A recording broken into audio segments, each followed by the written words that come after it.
Good morning. Welcome to Breakfast with John Kay and Naga Munchetty. Our headlines this morning: the Tories are set for a stunning by-election victory in Hartlepool. The seat has been a Labour stronghold for more than 50 years. We're going to have the result in the next few minutes.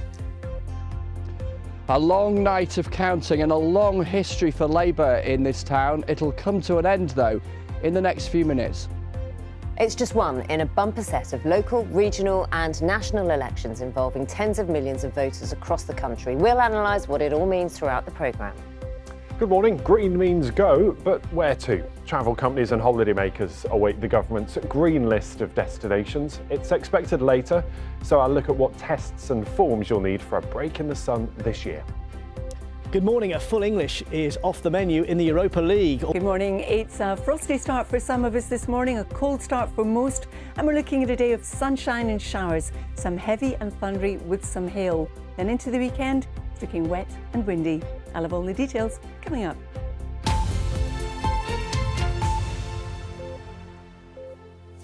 Good morning, everybody. Friday, the 7th of May, and a big political story this morning ahead of a very big political weekend, because any minute now, the result of the Hartlepool by-election is going to be announced, with the Conservatives now confident of a stunning victory. This is the scene inside the Millhouse Leisure Centre in Hartlepool, where those final votes are being counted, and a declaration any second. We're waiting for that, and of course we will bring you that as soon as it happens. We understand that the Labour Party has all but conceded defeat, admitting that it failed to get over the line. Hartlepool has been a Labour stronghold since it was created in 1974. That result is pending. We'll bring it to you, but first, this report from our correspondent, Jonathan Blake. Democracy delivered in Hartlepool. The votes are in, and with them, a verdict. For decades, Labour has counted on this seat as one of its safest. But now, after taking so much of the party's territory in the general election 2 years ago, the Conservatives are confident this too could be theirs. Careful counting and socially distanced democracy in action has made for a long night. But in the early hours, Labour all but conceded defeat. We haven't got over the line tonight, which clearly is disappointing.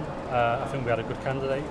We had a solid campaign, one that had integrity, one that had a clear plan for Hartlepool behind it. But ultimately on the day, I just don't think we were able to achieve the numbers.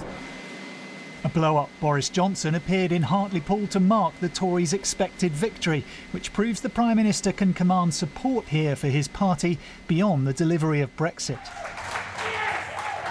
Something else for Conservatives to celebrate. The party took control of Nuneaton and Bedworth Council in Warwickshire, one of 143 being contested across England. People respect what the Prime Minister has done during this pandemic.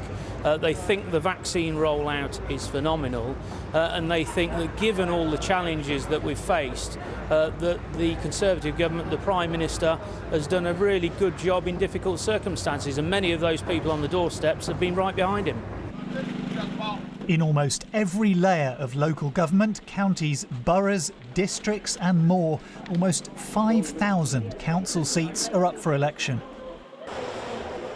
In the North East, the Conservatives gained seats on Sunderland City Council, eroding Labour's once rock-solid hold.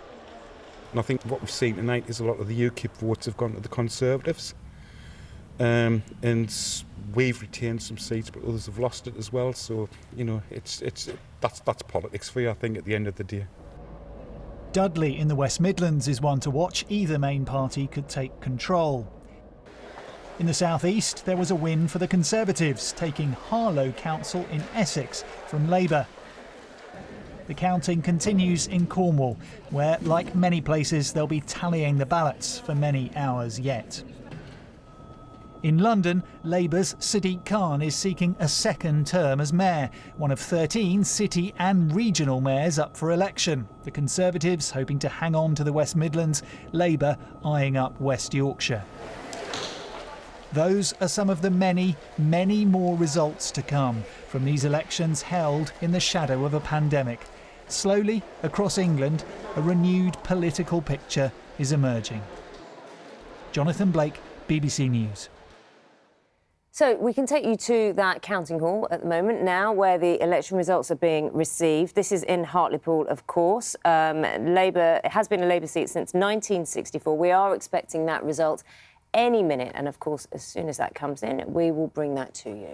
In the meantime, though, we can speak to our political correspondent, Chris Mason, who's live in Hartlepool for breakfast this morning. And, Chris, Labour have all but conceded defeat. The Conservatives are putting up giant inflatable Boris Johnsons. It seems like all we need is a declaration, but everyone's expecting a big Conservative win. Yeah, morning to you, John. That is exactly what we're anticipating. I should insert a note of caution. On mornings like this, the word imminent is thrown around with abandon, and then we're told every 5 minutes that it's been pushed back by another 15 minutes. The latest indication is that we will get that declaration at around about 6:15. But yes, all we are waiting for is confirmation of the numbers.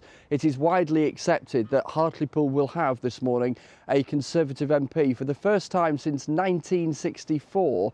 Back then, you could buy a house in the UK on average for £3,000. Beatlemania was sweeping America. What a long time this town has had a Labour MP, and yet it's another block in that so-called red wall that has been bulldozed out by Boris Johnson and will leave some very, very awkward questions for Sir Keir Starmer, because he took over from Jeremy Corbyn, saying he was inheriting a party that had fallen to its lowest general election performance since 1935, and yet this result suggests they hadn't yet hit rock bottom back in 2019. Now, there'll be some within the party, within Labour, who will point out that the Brexit party performed particularly well here at the last general election. They've all but vanished in a rebranding exercise since then, and it didn't require that many Brexit party voters to shift over to the Conservatives to push the Conservatives over the top. Nonetheless, when you're explaining, you're losing sometimes in politics, and for Labour, in this seat at least, it's going to be a very tricky explaining job to do. Obviously, we're all waking up to Hartlepool this morning, and it's difficult, isn't it, to read too much into a by-election result alone. But this is just the starter, isn't it? Ahead of a really busy political weekend, we could be in a very different place by Monday morning. Yeah, that's right. I mean, this is a buffet of election results, John, that we're going to get all across the weekend. This is just the very first one. They'll be tumbling towards us at a rate of knots throughout today and tomorrow and Sunday. And yes, this is just one by-election result. It doesn't change the maths at Westminster, but it will contribute to changing the mood. Now, Labour will hope in other parts of Great Britain, as the results come in, that there might be better results for them. The mayoral race, perhaps in the west of England, the mayoral race in West Yorkshire. And if they can point to some gains chalked up alongside a defeat in Hartlepool, perhaps by Monday morning when the new MP for this town arrives in Westminster, things might seem for them not quite as negative as they're likely to in the next couple of hours. But crucially, it will still be hard in a Westminster sense, given that this is a Westminster context, for Sir Keir Starmer to point to any sense of progress. Because it's one thing saying a year or so into your leadership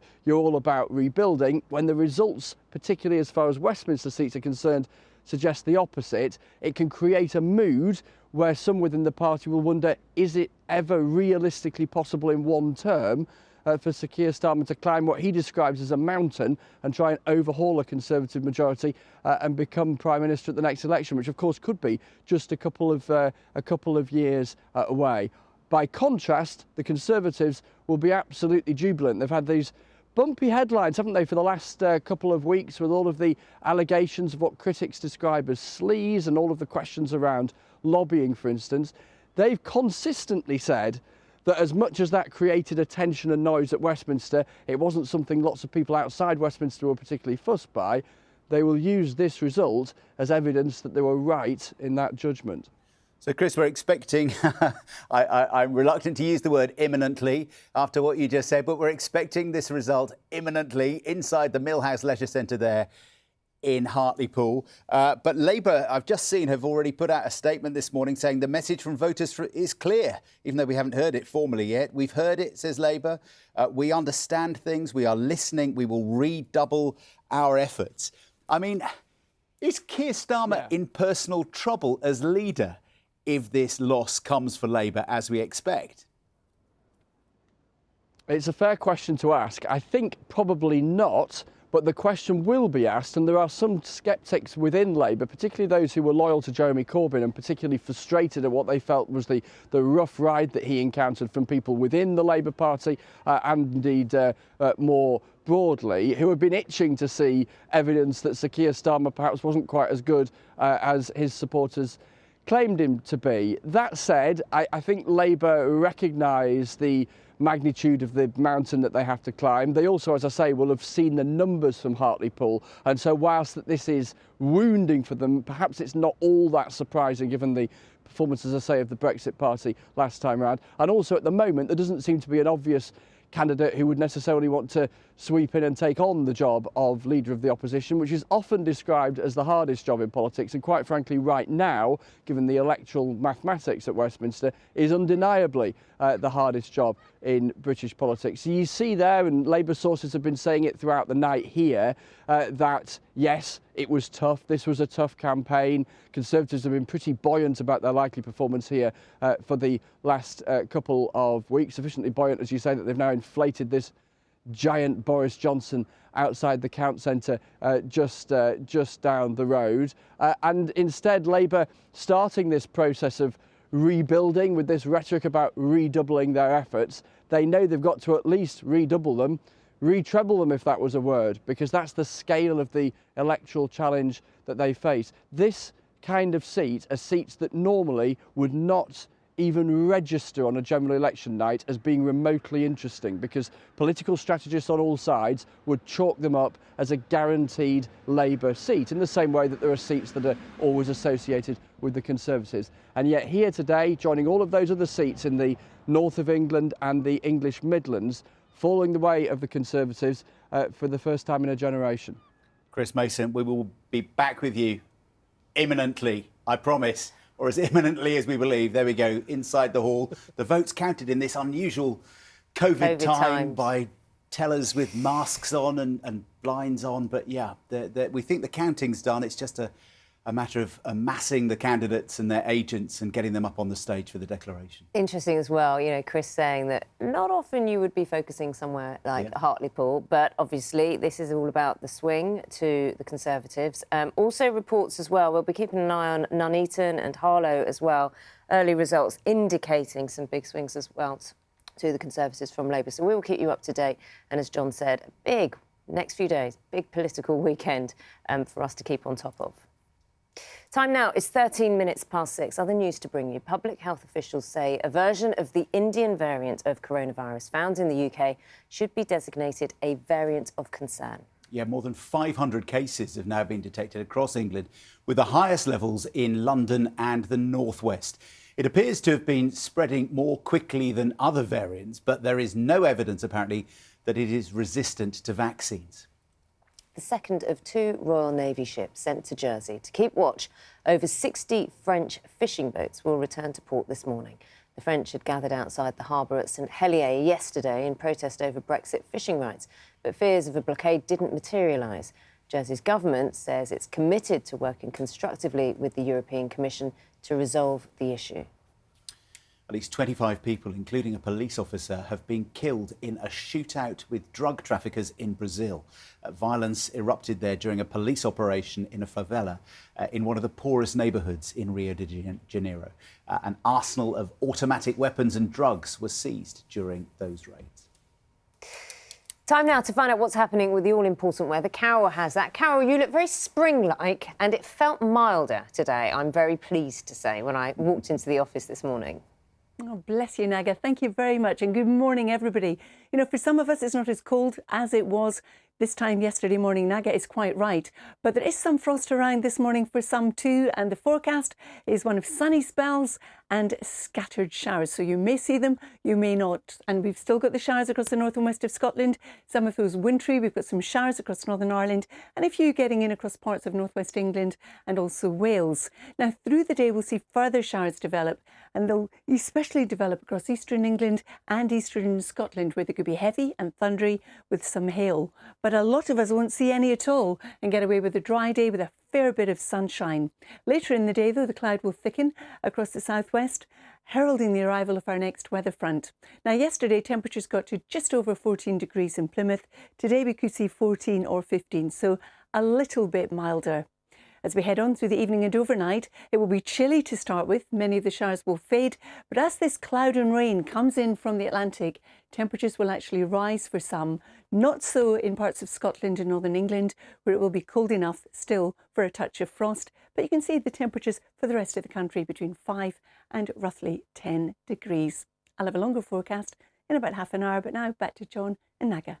Carol, thank you very much indeed. See you again a bit later. So we have been hearing the result of the Hartlepool by-election is due shortly, so we've been told. We've all been there at those times where you're waiting and waiting and waiting for that result, and you're told it's 5 minutes and you're down the line and never quite happens. Are you sure? Yeah, never quite happens. And I guess it's different this time because of COVID and they can't gather in the same way. Absolutely, absolutely. So let's talk to the BBC's North East political editor, Richard Moss, who is inside the Millhouse Leisure Centre, where the final votes are being counted. So, Richard, first question, exactly what minute past 6 are we going to get this result? I think it could be some minute after 7 now. Yes, I'm told there's 3 more boxes they need to go through. There was an initial estimate a long time ago that we might be at 7 a.m. for a declaration. Then they brought it back to about 5:30, but now I think we're back at possibly around 7 for a final declaration here in Hartlepool. So and Richard, I mean, you know how these things work as well. I mean, just explain to our viewers what's happening behind you, because on a normal election night, you'd see people milling around, wouldn't you, in groups. You'd kind of get a feeling, the frisson, kind of where the excitement is and moving. But with COVID restrictions, obviously that's so different this year. There is. They've restricted the number of people who can be in here, and obviously what you get in a normal by-election is you get the agents for the candidate, but you also get a lot of supporters coming in ready to cheer or perhaps commiserate with their candidates, and that isn't allowed this time, so it's going to be rather different, although there seem to be more and more people gathering as time has gone on. But actually, of course, yeah, it is problematic. You can see that there's screens here. They're obviously having to be careful about handling pieces of paper, social distancing. So I think that has meant that this has taken perhaps longer even than the council anticipated to try and get a result. And also, I mean, you've been, obviously, this is your patch. What are people saying in terms of the attention that's being paid now to Hartlepool as this, you know, key swing area? Well, I mean, they've been deluged by politicians, and House has been deluged by leaflets over the last few weeks. We've had 3 visits from the Prime Minister, 3 visits from Keir Starmer. That's how important this has been to Conservative and Labour. And yes, Hartlepool is enjoying its moment in the sun, I suppose, but they want to deliver a result now, obviously. And obviously, you know, we have had effectively a concession by the Labour Party about this result. We haven't got the final result yet, but they're saying that they haven't got the numbers to win. So, of course, what people here will want now is for whoever is the new MP, it looks like Conservative candidate Jill Mortimer, to deliver on promises that have been made during the campaign, to bring more jobs and investment here, to make this a wealthier and happier place. Indeed, and of course, as we all know, these are local elections, regional elections. These are about what's happening on the ground, not the bigger, not necessarily the bigger story that we all seem to focus on in terms of larger politics, party politics. Richard, thank you so much. That's Richard Moss there, who's BBC North East's political editor. We're keeping across that line to Hartlepool, and we'll bring you all the latest of that result and all the elections that are taking place, because Hartlepool is imminent, but we've got lots of results over the next few days. Full coverage right across the BBC. We've got it covered. 19 minutes past 6 is the time. Now, 41-year-old Sam Hislop vanished from a Caribbean yacht almost 2 months ago. Now, her friends are appealing for information about her disappearance. Yes, they're offering a reward which they hope is going to persuade people to contact local police with information. Breakfast's Graham Satchell has been to meet them.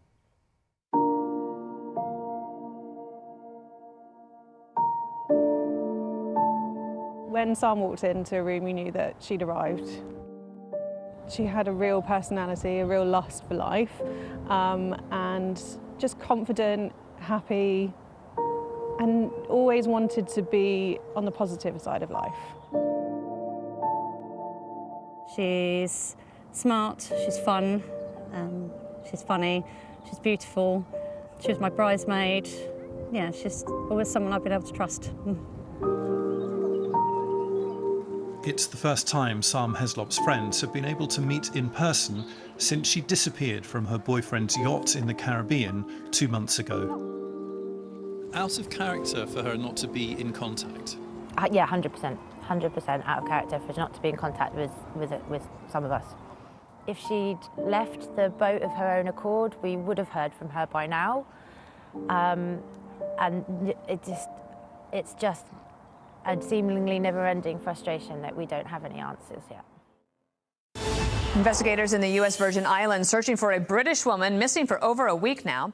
Sam was last seen with her boyfriend, Ryan Bain, on the 7th of March. He rang police at 2 o'clock in the morning from his yacht just offshore to say she was missing.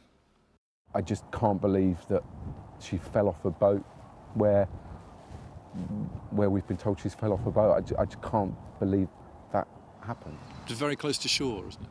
Yeah, 100 metres, 11 feet, close to shore. She's a good swimmer. I can't imagine her not being able to swim to shore or to shout for help or assistance. That's what's tough for me to compute and believe. Sam's friends have now come together to raise $10,000, a reward for information. They have many unanswered questions. Why, for example, did Ryan Bain refuse permission for police to search the boat? We would be used to the idea that the last place someone was seen would be the first place the police would be able to search. And yeah, it's very frustrating. It's very frustrating. Sam's friends are also puzzled by the amount of time it took Mr. Bain to contact the US Coast Guard. 8 hours between the phone call to the police and the phone call to the Coast Guard. What happened in those 8 hours? What was going on? What was he searching at that point? And we just don't know, because obviously he's not answering those kind of questions. So I want to be able to know what happened to my friend. I want to know where she's gone and what happened in that time. And it's the not knowing and the uncertainty that keeps you awake at night. Drones and divers have been used to search the coastline around the area where Sam went missing, but nothing has been found. Police in the island say Mr. Bain is not being treated as a suspect. We do now know that Ryan Bain served 21 days in jail for assaulting his former wife in 2011. His lawyer told us Ryan is devastated and he hopes she's found alive and well. 2 months on, Sam's friends are left with nothing but questions. What we were in is unimaginable. It's an awful situation for anyone to be in. And so it's so hard for the brain to process that you're in it. And then you don't have anything to hold on to, nothing tangible, no answers. So that's really hard. I can't imagine my life without her. Like, I can't. It's just awful. As time goes on, Sam's friends haven't given up hope, but they are now fearing the worst and are desperate for information. Graham Satchell, BBC News, Southampton.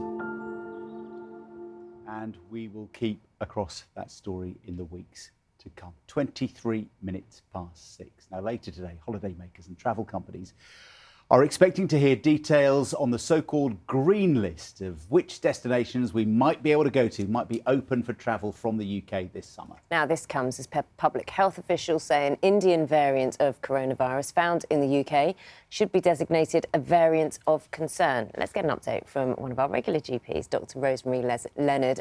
Morning to you, Rosemary. Hope you're well. This Indian variant, how concerned are people when they're talking to you about it at the surgery? Well, actually, people are saying it sounds like a bit like the Kent variant, and certainly that's what it seems to be. That it may be a variant of concern. Public Health England haven't confirmed that yet. What does seem to be the case, though, is it doesn't escape the vaccines. That's really important. So the vaccines appear to work on this variant. The other thing is that there hasn't been confirmation is if you've previously had the Kent variant, are you also immune to this variant? Again, that's something we don't know, but it looks like this virus is going to keep changing as all viruses do. But it's whether the immunity that we get from previous infection and whether we get from the vaccine works against it. And it looks like it does. So it may be of concern in the sense that it spreads very fast. but it doesn't look to be the similar concerns, say, to the South African variant, which against which the vaccines don't work so well. You know, we've been having conversations, you and I, and lots of regular GPs over the past year or so, and it's gone from people being very concerned and getting in touch for information from their local GP to not attending for appointments or being reluctant to call them because they didn't want to overwhelm you, to again to now being much more busy, many more people getting in touch with their GP surgeries for various reasons. What are you seeing? Yes, it feels like sometimes, some days, it feels like we're a bit under siege. There's a deluge of calls of all this pent-up demand, all the problems that people didn't want to come to us with this time last year. They just didn't want to come near the health services. They were worried. And there are serious illnesses out there that have not been tackled.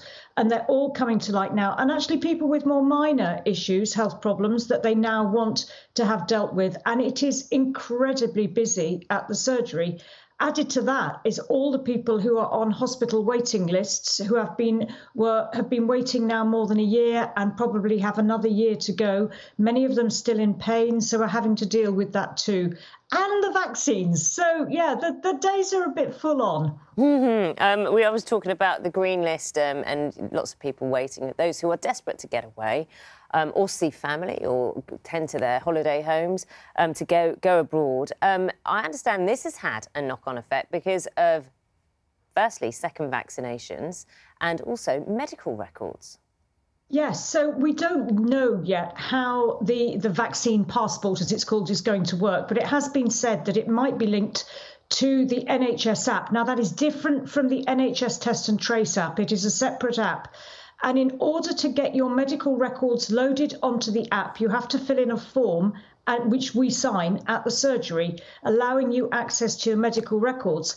And there have been a huge number of applications coming in for people to be able to get their applications on the applications, huge number coming in to get their records onto the app, which again it's a good thing. I mean, it's one of the positive knock-ons that people can see their medical records. But yesterday I must have signed about 20 applications, which is very unusual. Dr. Rosemary, do you get some time this weekend?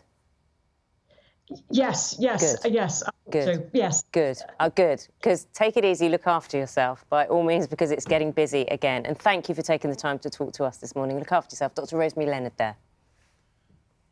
She can watch the political results on the BBC right through the weekend. I advise her not to do that. I advise her to go out and get a walk, have a walk, and relax with her family. Fresh air. You know, this sort of time in the morning, we often show you a live picture, don't we, of the sunrise over some beautiful part of the UK. This morning, we have a live shot for you of the Mill House Leisure Centre in Hartlepool. Why? Because those people have the future of the town politically in their fingertips. They are counting through the last couple of boxes now. We think we're down to the last 2 or 3 ballot boxes and there'll be a declaration there. It's the by-election in Hartlepool.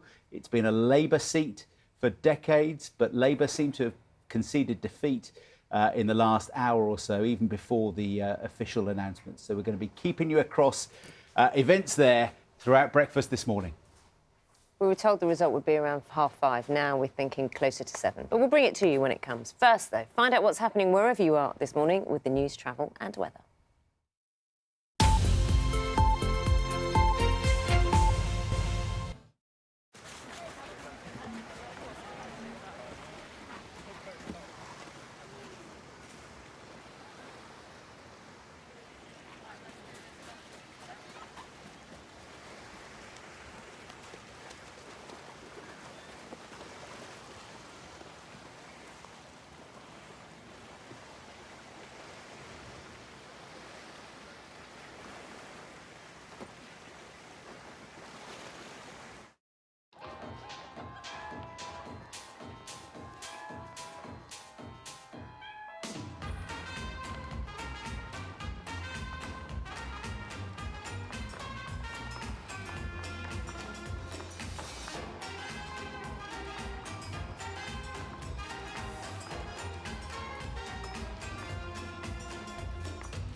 Hello, you're watching Breakfast with John Kay and Naga Munchetty. Good morning. Just after 6:30, in the next half hour or so, we will get the result of the Hartlepool by-election. The first of many political results we're going to get over the next few days. The Conservatives there seem to be confident of victory. It would be a stunning victory. Labour have already conceded defeat in everything but the detail yet. So we'll get those details of the count shortly. That's the scene inside the Leisure Centre as we await. Also on Breakfast this morning, quizzing. Something of a family affair for comedian Jason Manford, who enjoys playing against his mum and his grandma, but now he's putting his knowledge to test as the host of a new daytime show. It's called Unbeatable. We'll be talking to him just before 8 o'clock.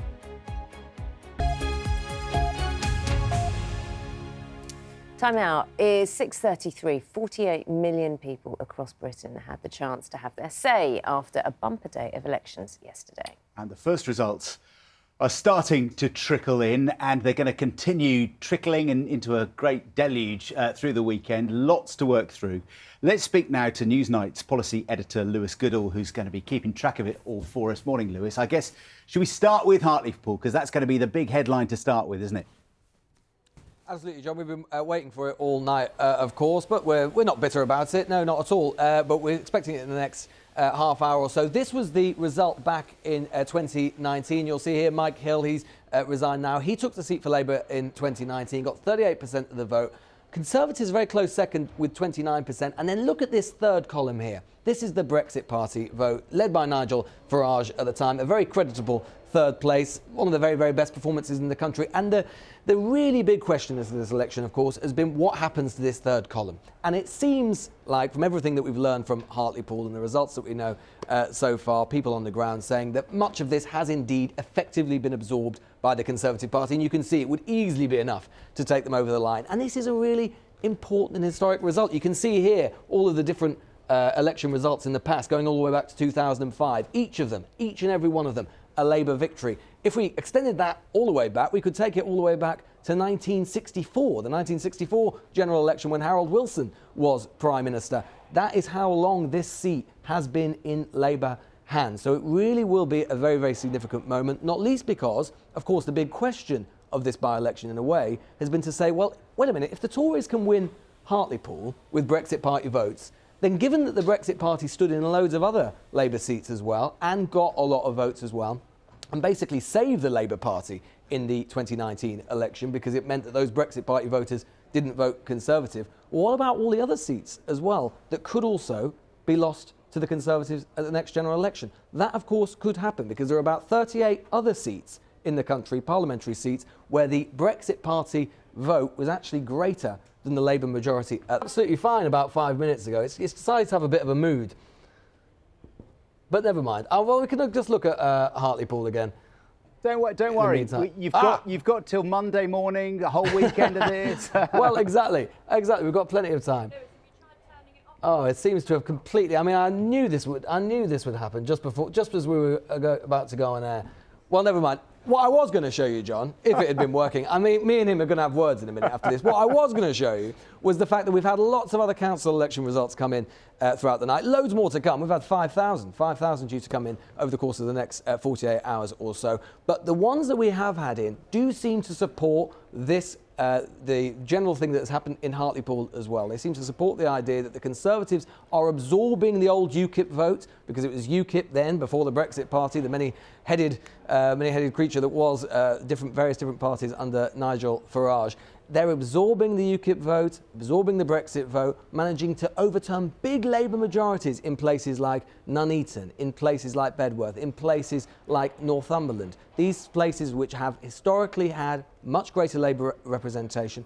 And now, as a result of those two forces coming together, the Conservative vote and what was the UKIP vote, overturning many of those Labour majorities. So already the Conservatives look like they're going to be gaining, Labour going backwards. And remember, this is so unusual. We are in the middle term of the government. We're 11 years in to a Conservative government. Normally oppositions are barnstorming ahead, or they should be, if they hope to get into government by the time of the next general election. And yet here we are with the Labour Party going backwards. So that is what I was going to show you, and we are going to have words with it in a minute We're going to find the remote control. It's down the back of a sofa somewhere, but, you know, we'll get there. You know what it's like when you get a new app, don't you? It never quite goes right. That seems what will happen now, but we will get it fixed. You want to put your rating in the App Store or whatever? It's a 1. It's a 1. I'll tell you that.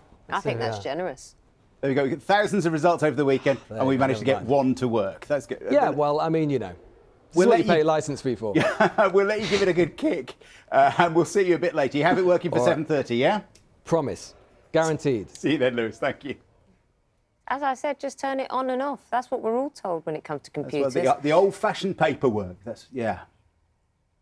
What you're seeing there is the piles of ballot papers that have been counted already. Now, we heard earlier that there are around 3 boxes still to be counted. The pile you'll see under the word Mortimer is the Conservative candidate there.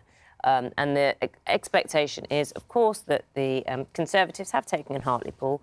There has been a sourced statement from the Labour Party, we understand, saying, you know, basically conceding defeat on this. And we're yet to hear from any of the parties officially, of course. But we will keep you updated with those results. But what you see, Conservative pile of ballot papers, the biggest one. And what's striking as well is that the number of very small piles for the others. There's a suggestion that a lot of the other candidates, and there are many candidates, could lose their deposits there. So it looks like a 2-horse race at the moment, but maybe only one clear winner. Talking of races and winners and disappointment and swings, oh, dearie me. I'm glad I haven't got a touch screen. I've just got a couple of simple images. Look. Yeah, we were stay away from the touch screen. Arsenal sinking. Yeah, real crossroads moment for Arsenal. Well, there had been hopes that as well as an all-English Champions League final, it could be Manchester United against Arsenal in the final of the Europa League. But although United made it past Roma, despite losing last night, Arsenal were knocked out by Villarreal, as our sports correspondent Katie Gornall now reports. With an all-England, Villarreal celebrate their first European final. Arsenal are left to ponder how it all unravelled. After a turbulent week, Manchester United were sitting very comfortably in Rome. They started this game seized by Edinson Cavani.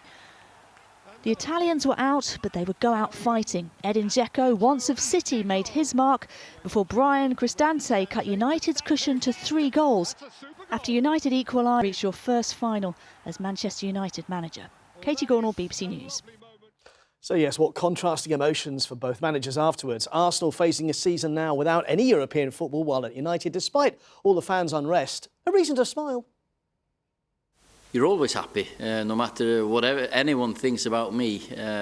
When you get to a final, even if you've been praised or criticised, whatever, it doesn't really matter. When you're in a final, you've got a chance to win the competition you're in. So it's nothing to do with me personally. I'm so happy for the boys that they've got something to look forward to the end of the season.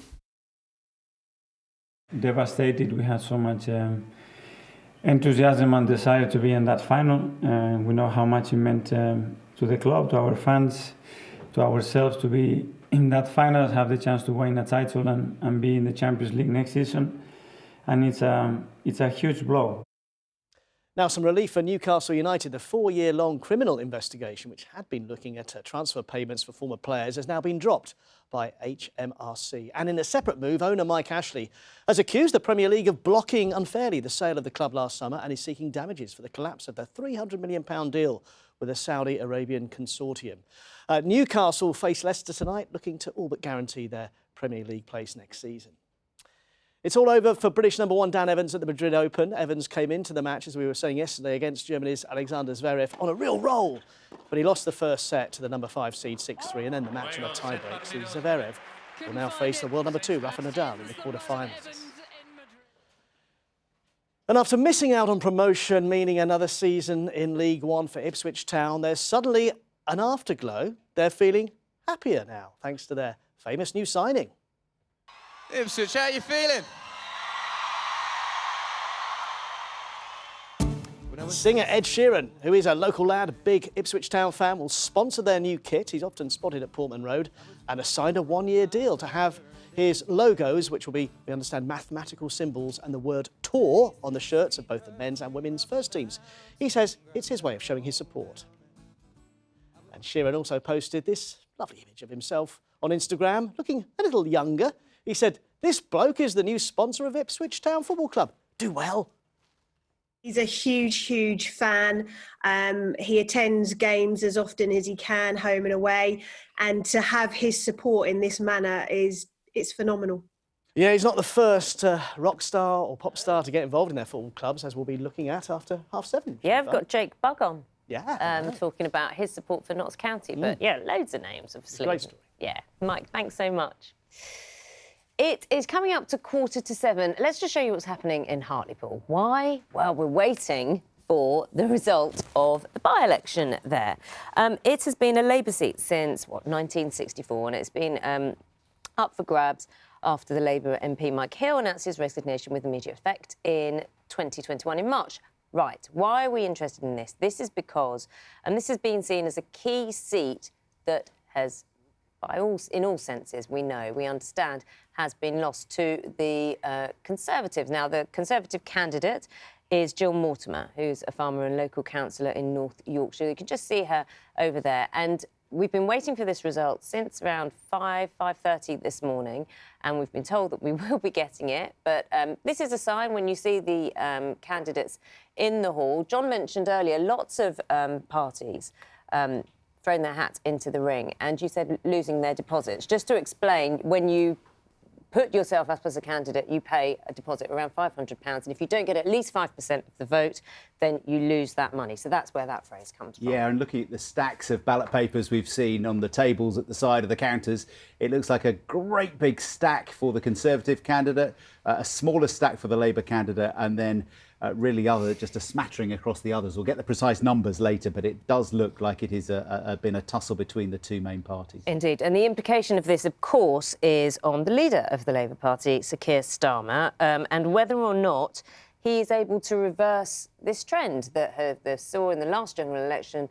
The Conservatives win a lot of Labour stronghold seats, so-called red wall seats, and this being seen as another that is going. We're also keeping an eye on Nuneaton and Harlow as well. So we'll bring you all those results as they come through. It's going to be next 3 days, election-tastic results. Election-tastic. The map of the UK changing in places. What about the weather map? Let's see what Carol's got on offer. Morning. Morning.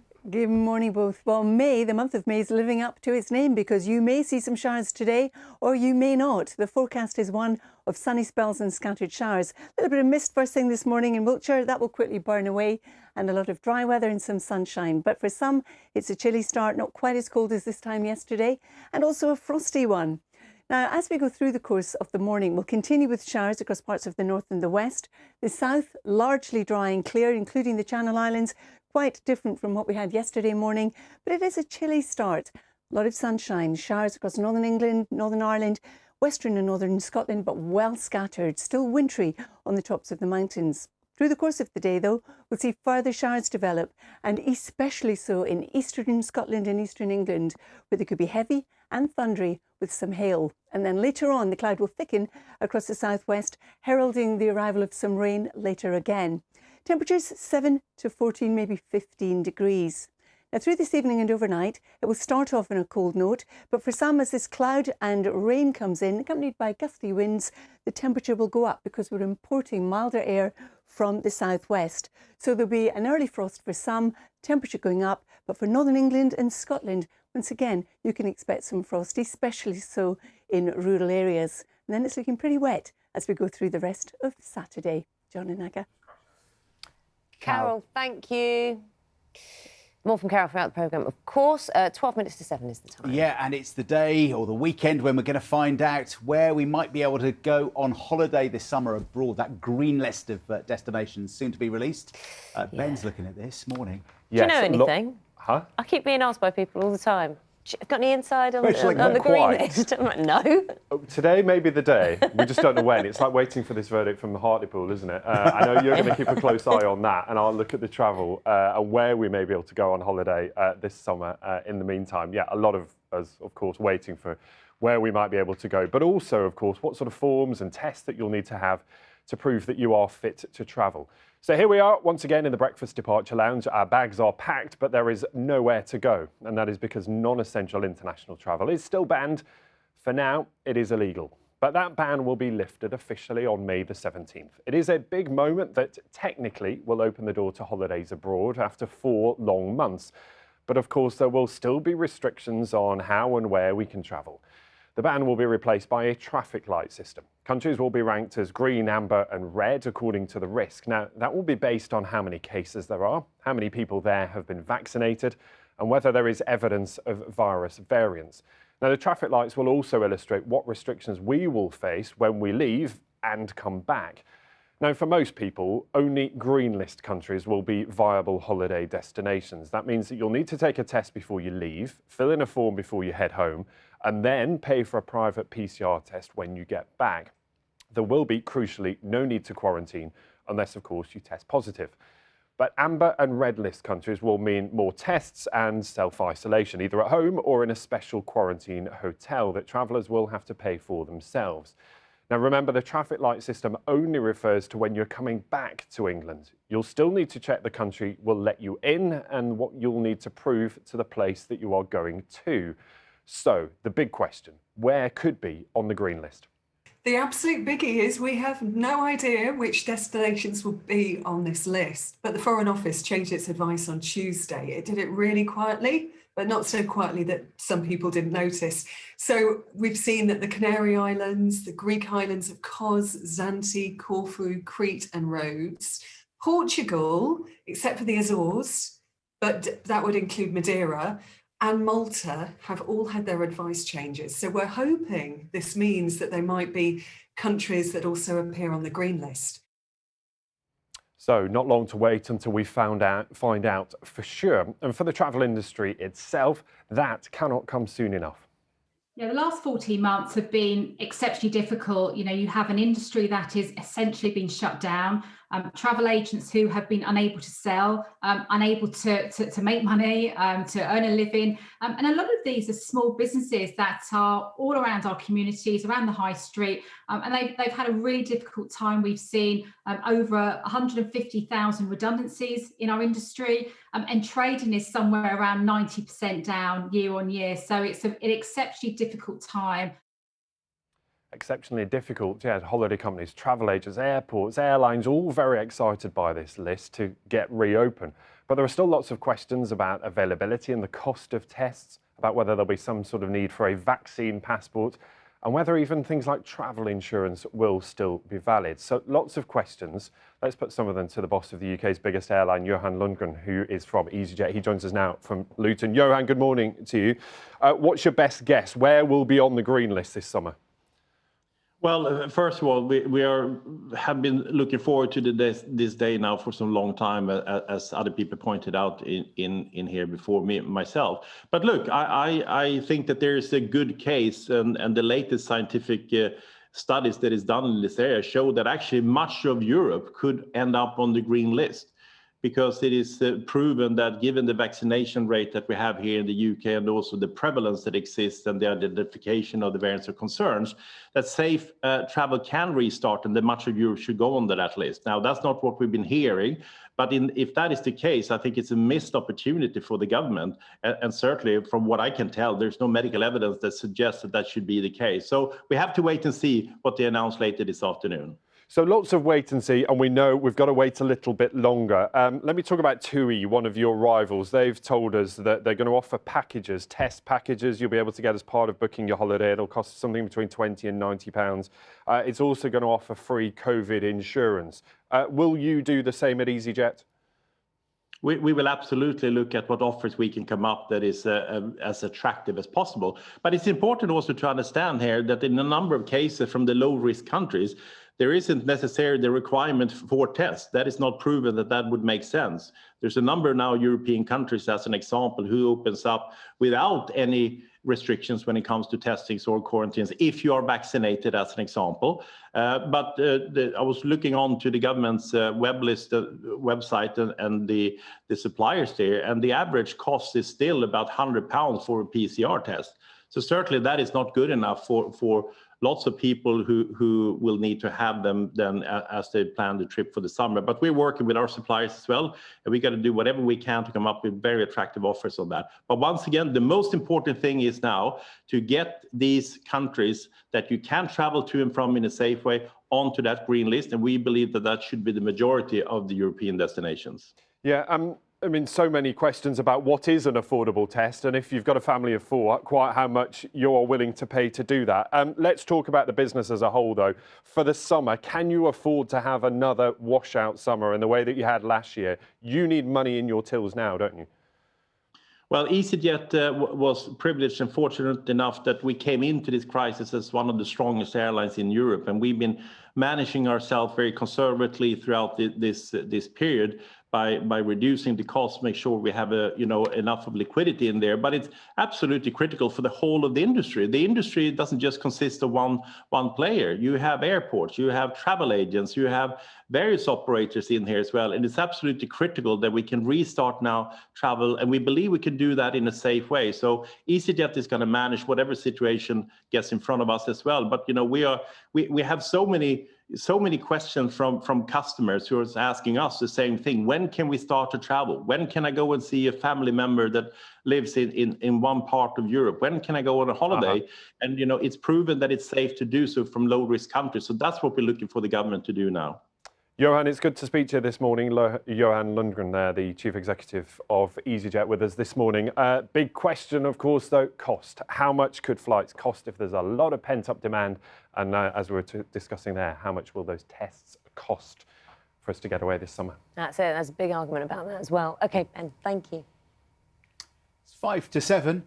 We're still waiting for the result of the Hartlepool by-election, the first big headline result that we're expecting in a weekend full of results. Indeed. Let's talk to the BBC's North East political editor, Richard Moss, who's inside, well, you're seeing the Mill House Leisure Centre. This is where all the final votes are being counted. Now, Richard, when we last spoke, I think you said there were 3 boxes still to be counted. How far have they got with those 3 boxes? I won't ask you the minutes past 7, I think, that we'll get the results. I think they have counted all the votes. I think we are in the final stages here. I don't think there are any more to be counted. All they've been piled up there, and it's quite clear, you can see from here actually when I look, that the Conservative candidate Jill Mortimer has a massive pile on her table, much more than the Labour candidate who's come second and much more than many of the other candidates. But we are waiting for that final declaration. They will get the candidates together, I think, check everything with them before they get them on stage. So it could be in the next few minutes, but certainly doesn't seem to be any more counting taking place. OK, Richard, I know it's been a long night. It will soon be over, but we will not say imminently. Absolutely not. There is some movement in the Hartlepool Mill Hill, in the Mill Hill Centre. Let's just hear, this is doubtful ballot perhaps papers. The result being announced. And can I also, at the same time, invite the media to come into the arena? OK, so it's just organisation there of a very different type of election result. You saw Richard there as well talking about, the restrictions very, very different now, aren't they, because of COVID, so not as many people in the hall. We will bring you that result as soon as it comes. Yeah, I think the counters have to leave before the agents and the politicians come in. Right, we'll bring that to you straight after 7. Time now to get the news, travel and breakfast weather where you're watching us this morning. See you in a sec.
Good morning. Welcome to Breakfast with John Kay and Naga Munchetty. Good morning. Our headlines today. The Tories seem set for a stunning by-election victory in Hartlepool, the seat that's been a Labour stronghold for more than 50 years. We're going to have the result there any moment. A long night of counting and a long history for Labour in this town on Teesside, but that's likely to come to an end in the next half hour. Now, that is just one in a bumper set of local, regional and national elections involving tens of millions of voters across the country. We'll analyse what it all means. I'm in Edinburgh. The big question here is whether the SNP will be returned again as the largest party, securing a fourth term in government. They would like to win an overall majority, which they say would strengthen their case for a second independence referendum. In Wales, can any party chip away at the dominance that Labour's had here for more than 2 decades? Good morning. Manchester United reached the Europa League final, but this one... Morning. Today it's a chilly start to the day for some, a frosty one, and then we've got a day of sunshine and showers, some heavy and thundery with hail. And into the weekend, it turns warmer, but wetter and windier. I'll have all the details coming up.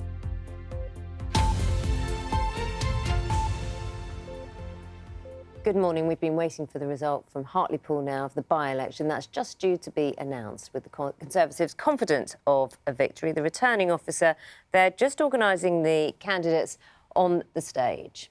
Yeah, they've been counting through the night in rather unusual COVID restrictions, with the tellers wearing gloves and visors and having to stay separated. But in the last few minutes, the candidates and their agents have been given the private briefing. They're told the result just a few moments beforehand to check the figures, and then they have to keep a poker face for this actual formal declaration by the returning officer on the stage. Let's hear her now. I, Denise McGuckin, being the acting returning officer for the election of a Member of Parliament for the Hartlepool constituency held the 6th of May 2021, do hereby give notice that the number of votes recorded for each candidate at the said election is as follows. David Bettany, Social Democratic Party, 104 votes. Nicholas Charles Ellsworth Delves, commonly known as the Incredible Flying Brick, for the official Monster Raving Loony Party, 108 votes. Thank you. Hilton Dawson, the North East Party, 163 votes. Gemma Muncaster, commonly known as Gemma Evans, for the Women's Equality Party, 140 votes. Rachel Sarah Featherstone, the Green Party candidate, 358 votes. Adam Gaines, Independent, 126 votes.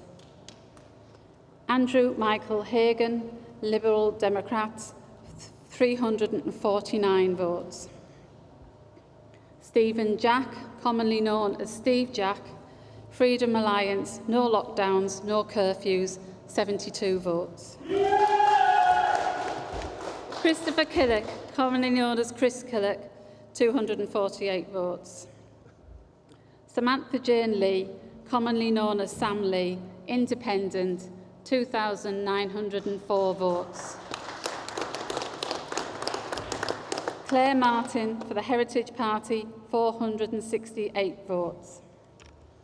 Gillian Wendy Mortimer, commonly known as Jill Mortimer, Conservative Party candidate, 15,529. John Prescott, Reform UK, 368 votes.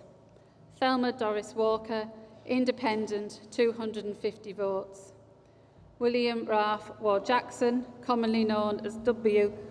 Ralph Ward-Jackson, Independent, 157 votes.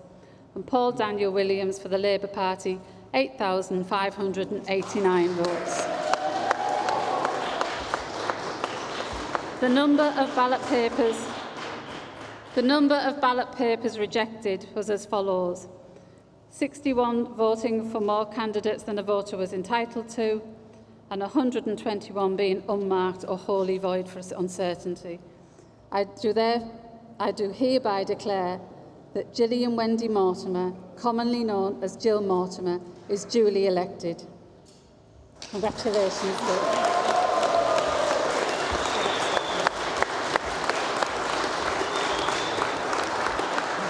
Take this up now.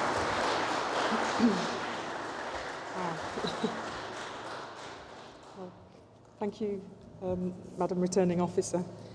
Firstly, I want to thank the police and the council officers who have done an excellent job in ensuring that today's election and count went smoothly, especially given the difficult circumstances we've faced due to the coronavirus pandemic.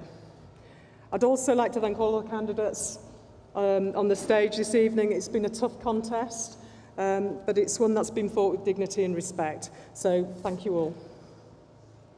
I'm incredibly proud of the campaign my team and I have run in Hartlepool.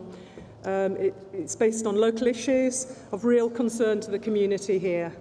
And I would like to thank all of the people of this great town who've responded so positively to it. I'm also immensely proud to be the first Conservative MP in Hartlepool for 57 years. Not only that, I am the first woman ever to be elected as MP for this town.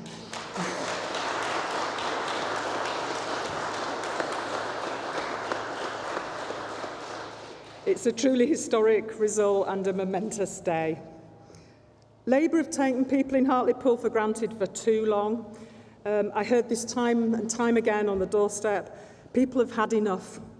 And now, through this result, the people have spoken and they've made it clear it's time for change. People voted for that positive change, for jobs and investment, and it's exactly what I'm going to deliver. For now, I just want to say a few more thank yous. Directly to those people who voted for me, who put their faith in me, thank you from the bottom of my heart. I'm going to work tirelessly for Hartlepool and I will not let you down. I will not fail you. I'll work with both the Conservative government and the Teesside Valley Mayor, and I very much hope it will once again be Ben Houchen and we can celebrate with him again tomorrow. My thanks also go to CCHQ, everyone in my fantastic campaign team, and all those who supported me throughout this election, including my agent and very proudly my friend Diane Clark OBE, and of course the wonderful Hashon Cohan. And of course my heartfelt thanks go to all of my family. They know who they all are. They're more than just my blood relatives, for their unwavering support. And finally, election campaigns are only made possible by hard-working volunteers, people who are willing to sacrifice their time, pound the streets with us in, as we've seen this time, baking sun, frozen letterboxes and hail. Political parties rely on the selflessness of these volunteers, and without them our democracies and communities would be so much poorer. So thank you all once again. Thank you.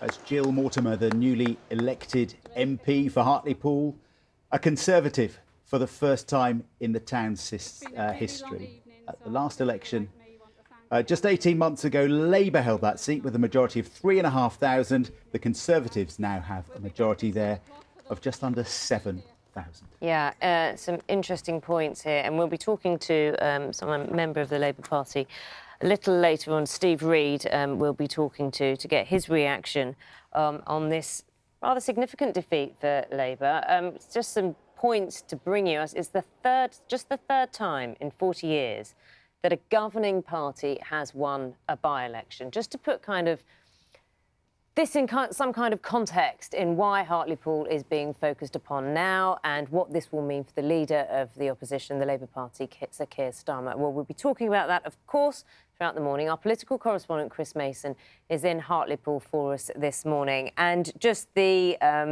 majority, or the majority of nearly 7,000, which compares to Labour's narrow majority of half of that in 2019, is pretty significant, isn't it? Yeah, make no mistake, Naga, this is an earthquake in Hartlepool. It's 56 years since people in this town woke up to a Conservative MP. They are doing that this morning and doing it for the Conservatives with a huge majority, a majority of 6,940, a 16% swing from Labour to the Conservatives. And remember, the Conservatives have been in national government for 11 years. Now, we can take half a step back and say that at the general election in 2019, the Brexit Party here were a big voice. 1 in 4 voters in 2019 here voted for the Brexit Party. That party has shrivelled and rebranded, and so it didn't need that many Brexit Party supporters to switch across to the Conservatives for the Conservatives to win. Nonetheless, the Conservatives winning, frankly, by a country mile. Jill Mortimer polling 15,500 votes.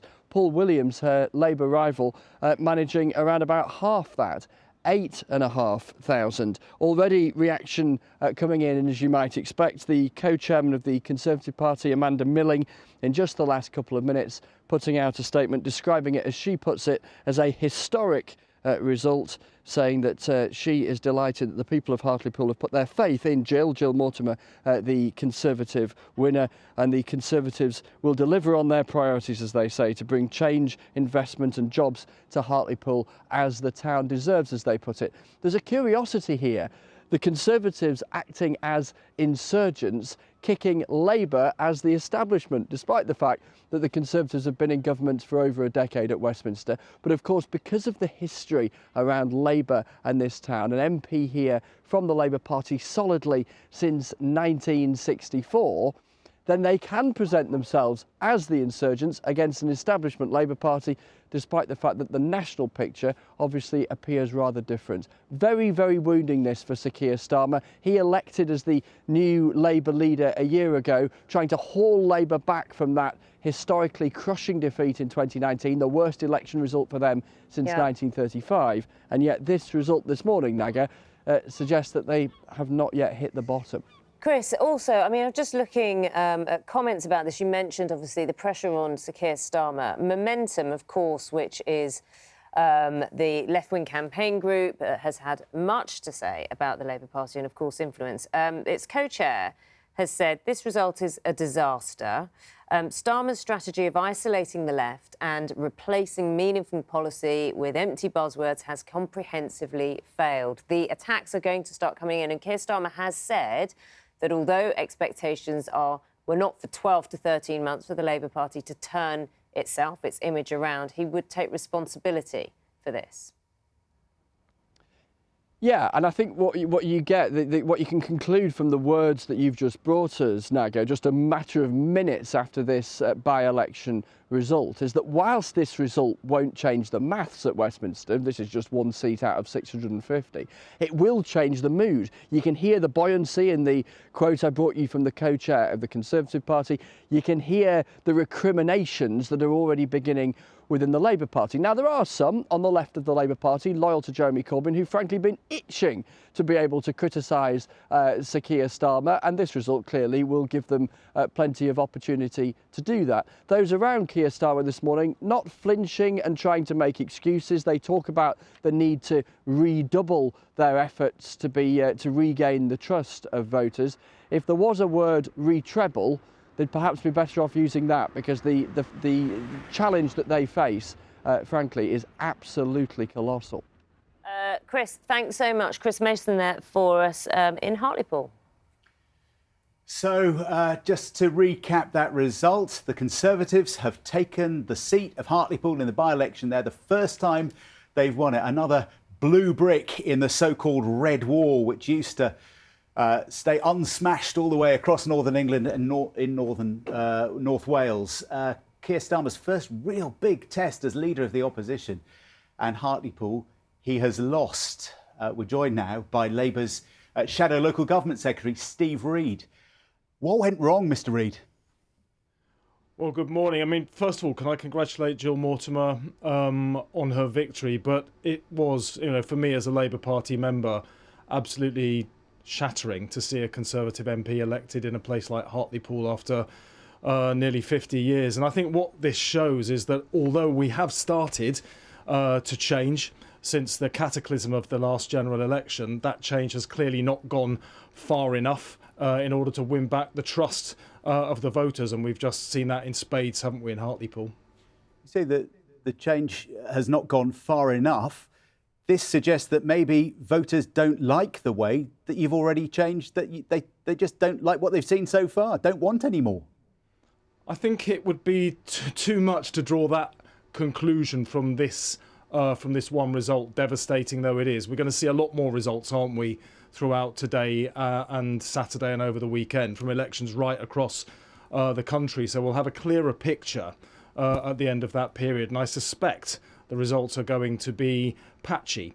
Certainly from my door knocking, places like Sheffield, Nottingham, Bristol, Milton Keynes, Hertfordshire, the reaction on the doorstep to me as a Labour campaigner has been a lot warmer than it has been in recent years, but that isn't enough if it's not translating into votes. I think people understand that the leader has changed. They don't understand that the party has changed because we haven't yet done enough to prove that. So the job of work in front of us all over the next few weeks, led by Keir, will be to get out there, re-engage with the British public and reconnect our party so that we can show that our party can deliver on the aspirations and ambitions that people have for themselves, their families and their communities. But I mean, he's been in position now as leader of Labour for a year. He's led this campaign very much in Hartlepool and across the country. You say it's a shattering result. It's a devastating vote for Labour. And, you know, are there not questions now about him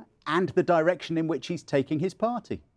Keir's been leader for a year, as you say, and it's been an extraordinarily unusual year, hasn't it, given that Keir's not yet been able to give a speech in front of a live audience or shake a live voter's hand because of the restrictions of the pandemic. And Keir never made any bones about the fact that we had an electoral mountain to climb after December 2019. That was our worst result for 85 years. We have to win 124 seats back at the next general election simply to draw level with the Conservatives, and that's more seats than any party has ever won back in a single general election. It was always going to take more than a year to make this change. Now, you say a mountain to climb. Sorry, you say a mountain to climb. Hartlepool should not be a mountain for the Labour Party, should it? If you dig into the results there last time, I think you said it earlier in your introduction on this show, the Brexit Party got around 25% of the vote last time, and the Conservatives got nearly 30%. What's happened is the Brexit Party vote has collapsed to the Conservatives. Now, I'm not using that as an excuse. Those are simply facts, because at this point, you would hope that an opposition party would be winning, retaining seats like Hartlepool, and we manifestly haven't. But talking to voters, one of the things they like about the change over the last year is we have now a leader that people see as a credible alternative Prime Minister. What they don't yet understand is how the party is changing and what our future offer will be. People understand we have a new leader. They do not understand that the party has changed because, frankly, the party hasn't changed enough. The issue is not that we've changed too much. It's that we need to drive change harder and faster if we're going to win back the broken trust that has been broken over many, many years between too many of the British people and the Labour Party. Momentum on the left have already put out a statement in the last couple of minutes saying you did better in Hartlepool with a more left-wing Corbyn agenda. I mean, you say that Keir Starmer is credible as a future Prime Minister, but not apparently in a place like Hartlepool that you have always held.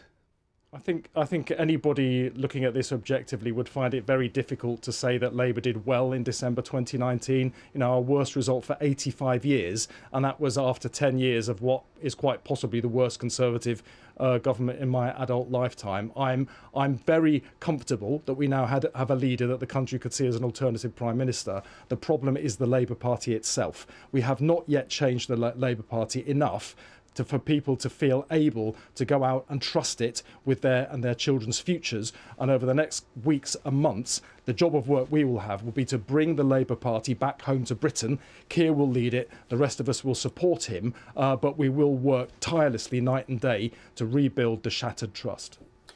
OK, Steve Reid, Shadow Local Government Secretary, giving the first reaction there to Labour losing that seat in Hartlepool. Thanks for joining us on Breakfast. Let's go to Hartlepool, where the BBC's North East political editor, Richard Moss, is inside the Millhouse Leisure Centre. Empty now, Richard? Yes. Always a bit sad, isn't it, when these things end? They end rather quickly after all the hours of counting. So the result pretty much as expected, cleared out obviously now, but we're just getting the reaction coming through. And just explain why this is so significant in terms of what Hartlepool is like and has been obviously a stronghold for the Labour Party for half a century. Well, there's two significances, aren't there? I mean, number one is the accepted political wisdom is that governments lose by-elections and oppositions win them. In this case, a government that's been in office for 11 years has taken a seat from the opposition. And Hartlepool is in an area where, Labour have been losing for a while now. They lost 7 seats in the North East at the 2019 general election, some very close to this seat. They lost a mayoral election 4 years ago to the Conservatives for the Tees Valley area, which covers this area. They're likely to lose it again when those results come out later today. So there is just a sense here that a place that was a heartland that Labour could rely on, it can no longer rely on. It seems to be drifting away. And of course, the other significance is that in 2019, the party could blame it on Brexit. They could blame it on Jeremy Corbyn being unpopular. This time, they believe those factors have gone away. And they might be wrong about Brexit. Perhaps Brexit's still a factor. 70% of people in Hartlepool voted for it. But they can't blame Jeremy Corbyn, really. So they've got to look at themselves and say, what is it about our message that isn't cutting through to voters in places like Hartlepool? OK, Richard, thanks so much. Rich Morris there for us. 22 minutes past 7. So the first big headlines coming from Hartlepool on breakfast this morning. But that's just the start, because counting for the Scottish Parliament and the Welsh Senate elections, they begin in, a couple of hours' time at 9 o'clock this morning.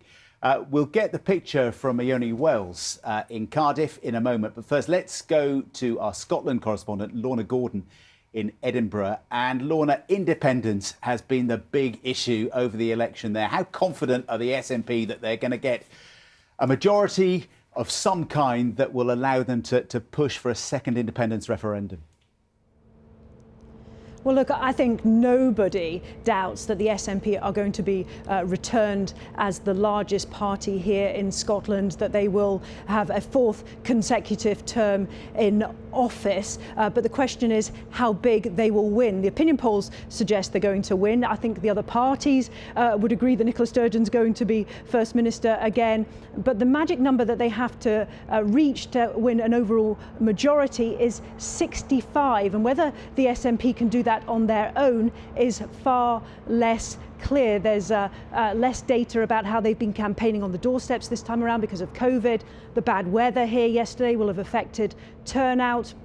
But I do think, though, that the SNP are pretty confident that if they don't win an overall majority on their own, they will win an overall pro-independence majority. They will have an overall pro-independence majority with the help of the Greens. And they say that that will give them a strong case to push for that second referendum on Scottish independence going forward. OK, Lorna, thank you very much indeed. Let's cross to Cardiff instead. Labour in Wales looking to maintain the power that they've held since devolution began in 1999. Ione is there for us this morning. What should we be looking out for in those Welsh results, Ione? Well, I mean, the first thing to say is that the context of this election is just so important. The last year has just shone a massive, massive spotlight on devolution and on the Welsh government, because every day people have been seeing Welsh ministers make decisions about things like health, about education, about business support, things that really, really impact all of our lives. And as a result of that, the Welsh Labour leader, Mark Drakeford, has had his profile massively boosted in the last year. He's been on TV giving press conferences. Polls have even suggested that more people here have an opinion on him than they do on the UK Labour leader, Sir Keir Starmer. So Labour have that in their advantage. The big question, though, is going to be how much can any opposition parties chip away at the dominance that Labour have had here since devolution began. And the key battleground to watch out for here is going to be the northeast of Wales. That's where the Conservatives made a number of gains from Labour at the 2019 general election on a UK level. Also a couple of seats in the south where the Tories Tories have increased support over the years. There's a couple of seats where Plaid Cymru and Labour are in direct competition with each other too, but in the main, this is a defensive election for Labour against the Tories. The final thing to remember as well is that coalitions, minority governments in Wales are totally normal. We've never had a party win an outright majority here. So if by this evening that's the way the numbers are looking, parties are going to start doing their sums, having a think about what deals they may or may not be willing to put on the table. Ione, thank you very much indeed. Ione live for us in Cardiff. We have correspondents all over the UK covering those elections, not just this morning, but throughout the weekend, because COVID means the results are going to be much more spread out this time, aren't they? Indeed. The news just in the last few minutes, of course, the Conservatives have taken the Hartlepool seat from the Labour Party. They voted in Jill Mortimer, who is the first female Conservative MP, the first female MP for the constituency, beating her rival, closest rival, Labour's Paul Williams, by nearly 7,000 votes. Now, the Labour Party at the last election in Hartlepool won by just 3,500 votes and has now lost by 7,000 votes. And we've seen a swing from Labour to the Conservatives of 16%. Lots of questions now being raised about Sir Keir Starmer's role as leader of the Labour Party and the party's strategy, and whether or not it's been successful. Amanda Milling, Conservative Party co-chair, is going to join us in just a few minutes. And we'll get Lewis Goodall, who's going to give us all the latest from his hopefully his touchscreen's working now. He had a nightmare about an hour ago with his big telly pressing the buttons to give us the results, and it all got jammed. So he switched it off, he's reset it. We'll try it out again in a few minutes' time.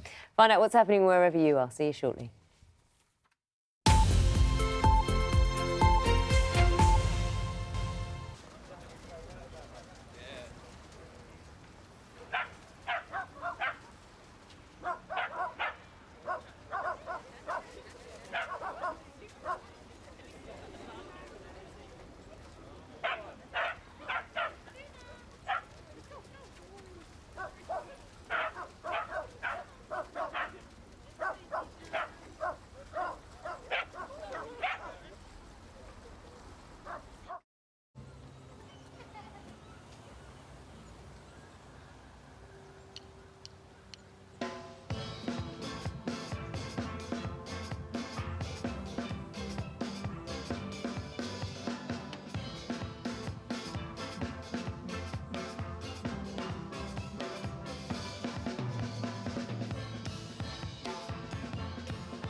Good morning. You're watching Breakfast with John Kay and Naga Munchetty.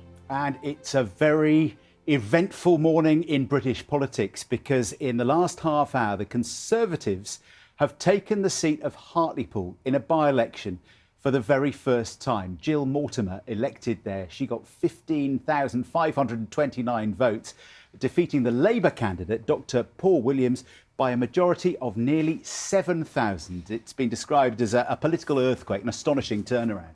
Here was her acceptance speech from just a few moments ago. I'm incredibly proud of the campaign my team and I have run in Hartlepool. It's based on local issues of real concern to the community here. And I would like to thank all of the people of this great town who've responded so positively to it.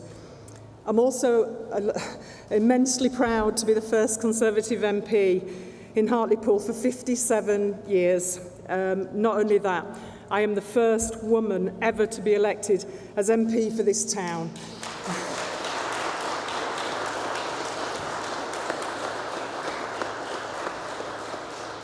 It's a truly historic result and a momentous day. Labour have taken people in Hartlepool for granted for too long. I heard this time and time again on the doorstep. People have had enough. And now, through this result, the people have spoken and they've made it clear it's time for change. People voted for that positive change, for jobs and investment, and it's exactly what I'm going to deliver. We're joined now by Amanda Milling, who's the co-chair of the Conservative Party. Amanda Milling, hello. You are smiling this morning, obviously congratulating Jill Mortimer. Absolutely. Good morning, Naga. And yes, I'm absolutely thrilled for Jill Mortimer and the team who've been working so hard over the last few weeks in Hartlepool to get her elected. And it was, such a fantastic win. And, she's campaigned so hard. And I'm confident she'll be an incredibly strong voice for the people of Hartlepool down here in Parliament. Earlier this week, the Prime Minister actually downplayed the likelihood of the Conservative Party winning Hartlepool from Labour. What do you think drove this? Because there's been lots of conversations about whether it was Labour's failings or the fact that there was a hangover from the Brexit vote that went naturally towards Conservatives. So it's highly unusual for governing parties to win by-elections, and particularly opposition parties. But I think the message that Jill took to the people of Hartlepool was one of change. The people of Hartlepool felt they'd been taken for granted by Labour. It'd been a Labour seat for 57 years. And in terms of the Brexit vote, they could see that, in 2019, the Prime Minister made a promise to get Brexit done. And that's what we did last year, bearing in mind that they voted 69.5% for Brexit back in 2016. So they could see that we, as Conservatives, are delivering. How much has the vaccine rollout has contributed to the swing towards the Tories? So I think in Jill's acceptance speech, you also saw her talking about the local issues that she was fighting on. And I've been on the campaign trail with Jill in Hartlepool, but also around the country. And so many people I spoke to on the doorstep would be talking about those local issues. But, in terms of the vaccine rollout, it has been a huge success and it keeps going. But that's been a massive effort on the part of the government, the NHS, and a huge army of volunteers. What have you been concerned about when it comes to these local elections, to these regional elections? What have you been concerned about when it came to accusations of cronyism, to accusations of sleaze within the Conservative Party? Has that affected your thinking and concern about how people will vote and how they view the Conservative Party? Going into these elections, the biggest issue we faced was the fact that this was a very high watermark in terms of elections and in terms of local elections. If we look at many of the ones which we were fighting yesterday, they were won in 2017, where we gained 550 seats. So we had a lot of work to do in terms of being able to defend these seats. Now, let's be honest, it's really early doors in terms of the results from the counts. The counts will be going on for several days now. But that it was those local issues with the issues that we were fighting on and campaigning hard on, and you can see with the result with Jill up in Hartlepool that's what people really responded to. So, do you think that the accusations of cronyism and sleaze have affected the Conservative Party or can be ignored? So I've been knocking on many doors, and the focus has very much been on those local issues. I remember last week being up in Sandwell, and a gentleman was telling me about the issues with overhanging trees and some potholes and some youths on their bikes. These are the issues that really matter to people. And in fact, I think that over the last year, as everyone's been following the rules and staying at home and staying local, they've become very much aware of those local issues. Amanda Milling, Conservative Party co-chair, thank you very much. Of course, this is just the start, isn't it? It's not just Hartlepool. It might be what we're talking about this morning because it's just come out, but more results expected right through the weekend. 48 million people across Britain had the chance to have their say in that bumper day of elections. And you know that feeling when you get a new bit of technology, a new bit of kit, and it doesn't quite work? I don't, but I know Lewis Goodall does. Have you got it working, Lewis? Well, we're about to find out, aren't we, John? Let's try and see. Yeah, first of all, let's have a look at that Hartlepool result. When we spoke about an hour ago, obviously we didn't know the result now, and here it is. It is a sensational result. It was expected, although probably not expected to be a margin like that. It's nearly 7,000 votes. The Conservative vote has basically doubled since the general election of 2019, and Jill Mortimer becomes the first Conservative MP for Hartlepool since 1964, the first female MP for Hartlepool as well. You can see here, we're going back, Labour 2019, Labour 2017, Labour 2015, 10, 05. As I say, you could go all the way back since the seat was basically created in 1974 and its precursor in 1964. It's been a Labour seat, no longer. It's a Conservative seat, joining a whole clutch of other Conservative seats in the Teesside area, seats and seats in the North East more generally as well. But of course, as you say today, John, it isn't just about Hartlepool, though of course Hartlepool will send the shivers down the spine of many Labour MPs in a similar position, because what has happened here is you can basically see with what's going on in Hartlepool here, you can see 52% of the vote, huge proportion of the vote, but last time, what we call here now the Reform Party, but it was the Brexit Party before that, you've basically had a straight transfer from Brexit Party supporters, 25%, over to the Conservative Party. And that has taken them to that stonking majority of nearly 7,000. But the thing is, it's not just Hartlepool that is in that situation. There's a whole clutch of other seats in the North and Midlands, seats like Doncaster or Easington or Barnsley or Normanton and Pontefract, all those sorts of seats which have now got very small Labour majorities but have the equivalent of that. Big Brexit Party majorities. Now, if the Conservatives can repeat the trick, what they've done in Hartlepool at the next general election, then you won't be talking about Boris Johnson's majority going down or a Labour Party majority, far from it. You could be talking about Boris Johnson's majority going up, getting into 3 figures. And you can see that is what is going to really worry Conservative Labour MPs tonight. With a swing like that, 16%, truly enormous. But it isn't just about, of course, it isn't just about what's been going on in Hartlepool. It's also about the local elections more generally. Because if it was just Hartlepool, Labour could say, well, it's a very Leave voting constituency. It's just one constituency. We're looking to advance in other places. The problem is we haven't had that many local authority election results just yet, but we have had a few. And look at this. You can already see the Conservatives up 49 councillors all in all. Labour down 53. Greens up by 5, by the way. Keep an eye on that through the course of the day. I've got a feeling that could go up and up. Greens having quite a good night in different parts of the country so far. But this isn't what you should be seeing. In the 11th year of a Conservative government, of any government, you should be seeing that the other way around. Labour should be on the advance, Conservative on the retreat. And yet, in this case, it's anything but. You're actually seeing instead the Conservatives, the governing party, on the advance. And let me show you why that is and how that is playing out. In councils like Nuneaton and Bedworth. Nuneaton and Bedworth, a classic marginal sort of place. It was a Labour council actually until 2018. You can see there it was Labour, Labour, Labour. Then it went into no overall control. The Conservatives have gained it tonight. And look at this.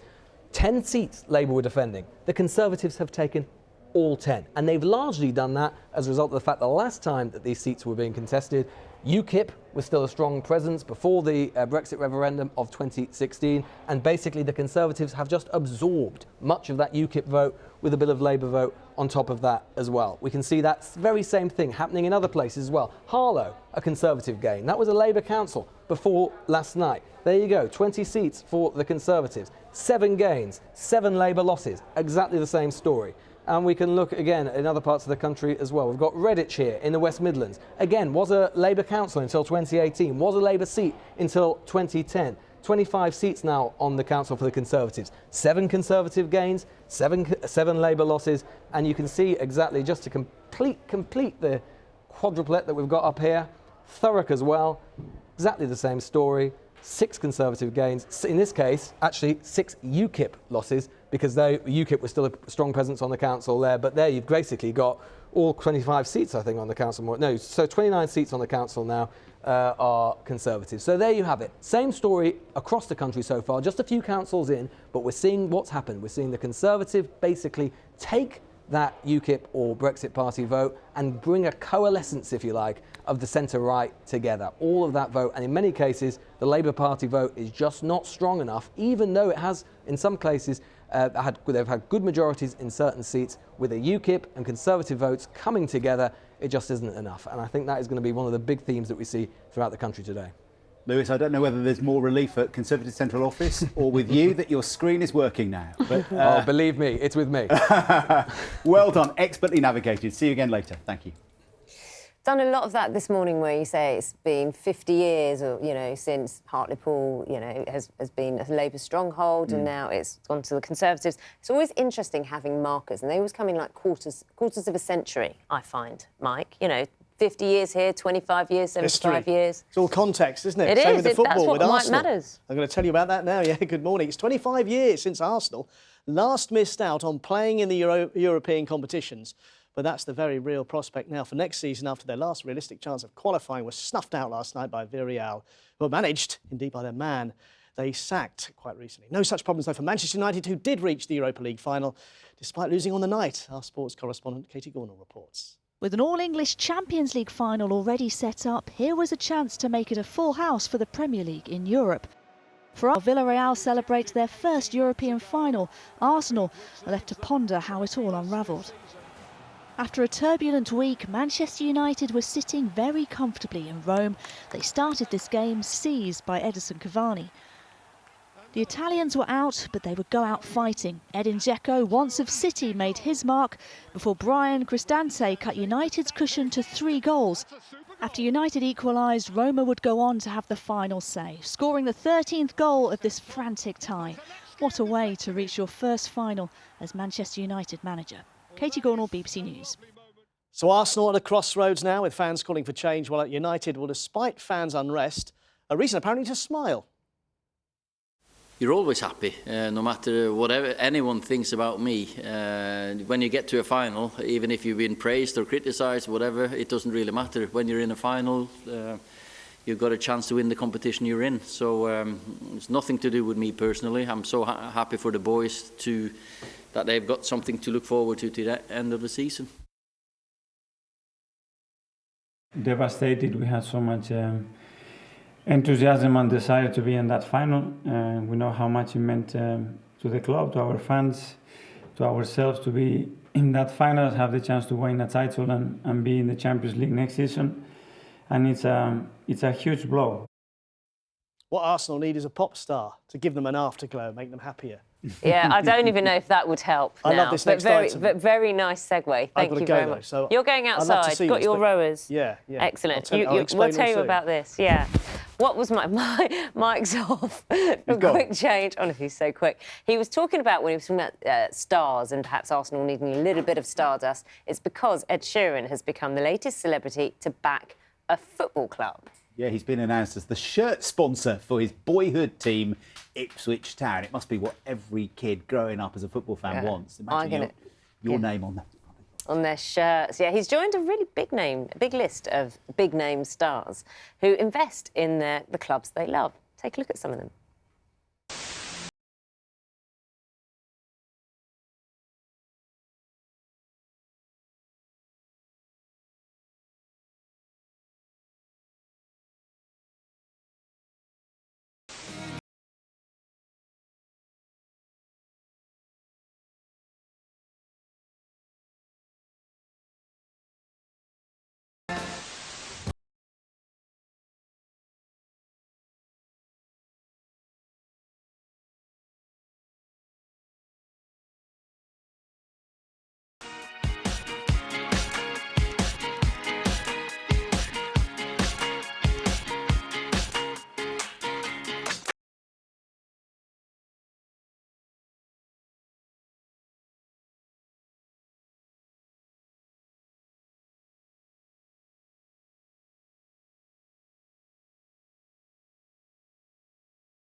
The link between showbiz and sport. Well, we're joined now by musician Jake Bugg, who sponsors the Notts County shirts, and also by Rosie Richardson, who's the director of sales at Ipswich Town FC, where Ed Sheeran has become the shirt sponsor. Jake, should we start with you? What persuaded you to get involved?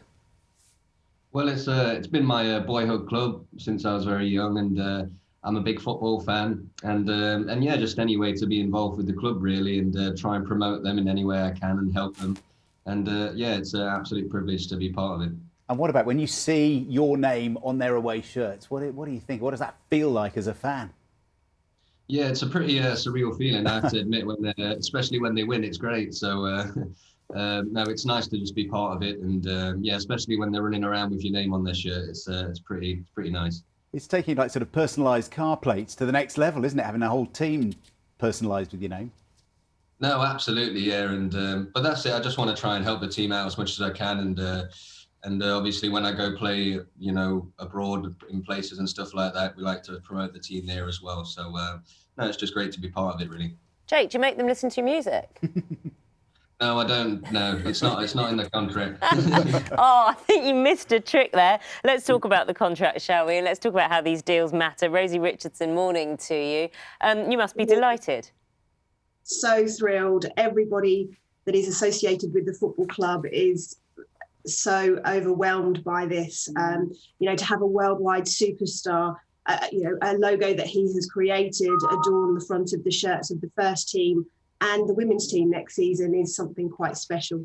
So what's it going to look like, the shirt? Is it going to be like the one for Notts County, where, you know, we saw Jake's name on the shirt? Is that what it's going to look like? So I can't tell you too much about the shirt. Tell me a little bit. Tell me a little bit. Go on. The design of the shirt is embargoed until the end of May, early June. However, the logo is in the public domain. And certainly the logo is something, as I mentioned, that Ed and his team have created. Back in 2019, when Ed was concluding his 2019 tour in the UK, we worked with him on actually creating a shirt to feature the Divide logo, and it looked so great. We've gone to the next level. OK, and in the contract, because I did ask Jake, in the contract, is there a prerequisite that the players have to listen to Ed's music?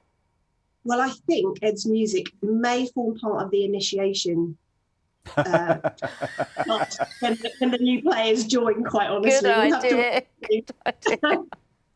Jake, I can see what the clubs get out of this. Obviously, they're getting money, they're getting sponsorship. What do you get out of it as an artist as well, in terms of promoting your brand, your business? Well, it's great. I think just the fact that people are talking about it is brilliant, and also when they play the games and it's being filmed, and obviously you have your name in the, you know, on the boards in the background on the shirts, and so it's good advertising for us on our side. But more importantly for me, it was just great to be part of the club and be involved as much as I could, really. Ultimately, would you ever get involved in a sort of Elton John way? I mean, sort of getting on the board, playing a role in the decision-making behind the scenes, like the business side of it? Who knows what the future holds, but right now I'm quite happy just being the shirt sponsor and hoping they get the results that they need. So, how have the players reacted, Rosie? Really, really pleased. They love the look of the logo, and they're very much looking forward to seeing the actual shirt and being involved in the photo shoot to allow for the pre-order to begin at the end of May, early June. So yeah, excitement all round. I had a conversation with the manager yesterday evening, and he's extremely happy too. In terms of sales, I mean, what kind of difference do you think this will make, having Ed Sheeran on this, in terms of sales of the shirts? Because obviously merchandise is so important to the welfare of the club's finances. It really is, and you know, this will ultimately assist in the overall running of the club. So not only the investment that Ed himself has made, but also that additional support from our fans who will buy that merchandise as well. And the feedback that we've received from supporters is, as I mentioned earlier, just outstanding. Okay. They're so pleased that somebody local has sponsored the shirt. And in terms of the news you broke earlier, that it's now going to be part of the initiation for any new player at Ipswich Town, which songs do they need to know all the words to, or is it a whole album? A whole album, but let's go with Sing first of all. There you go. OK, it was broken here on BBC Breakfast. That is the new stipulation for becoming an Ipswich Town Football Club player. We got it. Thanks both. Thank you very much indeed. Thanks, Jay. It's just after 10 to 8. Should we get the weather sponsored by Brian Adams now? Yeah, there you go. Hey, If someone Carol. knows the words to yes, everything. That would be perfect. Good morning, everyone. For some of us, it's a cold start to the day, as it is in Northern Ireland this morning. But look at the blue skies. And for some of us, there's also some frost around first thing. But the forecast for today is sunny spells and scattered showers. Some of the showers heavy and thundery, with some hail. At the moment, they're across the north and parts of the west, but as we go through the day, you'll find further showers developing, especially across eastern Scotland and eastern England. And these are the ones that could be heavy and thundery with some hail. Later on, the cloud will thicken in the southwest, heralding the arrival of our next weather front. But a lot of dry weather today and a lot of sunshine, with temperatures 7 in the north to 14 in the south. Now, it's going to be a cold early evening, before all of this cloud and rain and strengthening winds and milder air comes in from the southwest. This is an area of low pressure coming our way for the weekend. So to give you an idea, the temperatures in Plymouth and St Helier, 10 degrees. They'll actually go up in the second part of the night. But for parts of northern England and Scotland, still cool enough for a touch of frost. So we start on a drier note in the north on Saturday morning, but here comes the rain, and some of this is going to be heavy. In the ensuing 48 hours across Wales and higher ground, we could see up to 100 millimetres, so almost 4 inches. But it will dry up in the Channel Islands, the sun will come out for you, and it will brighten up across parts of the southeast with highs of 17. Quick heads up on Sunday. In the centre of the country, there'll be a lot of cloud and some patchy rain. On either side of it, some showers.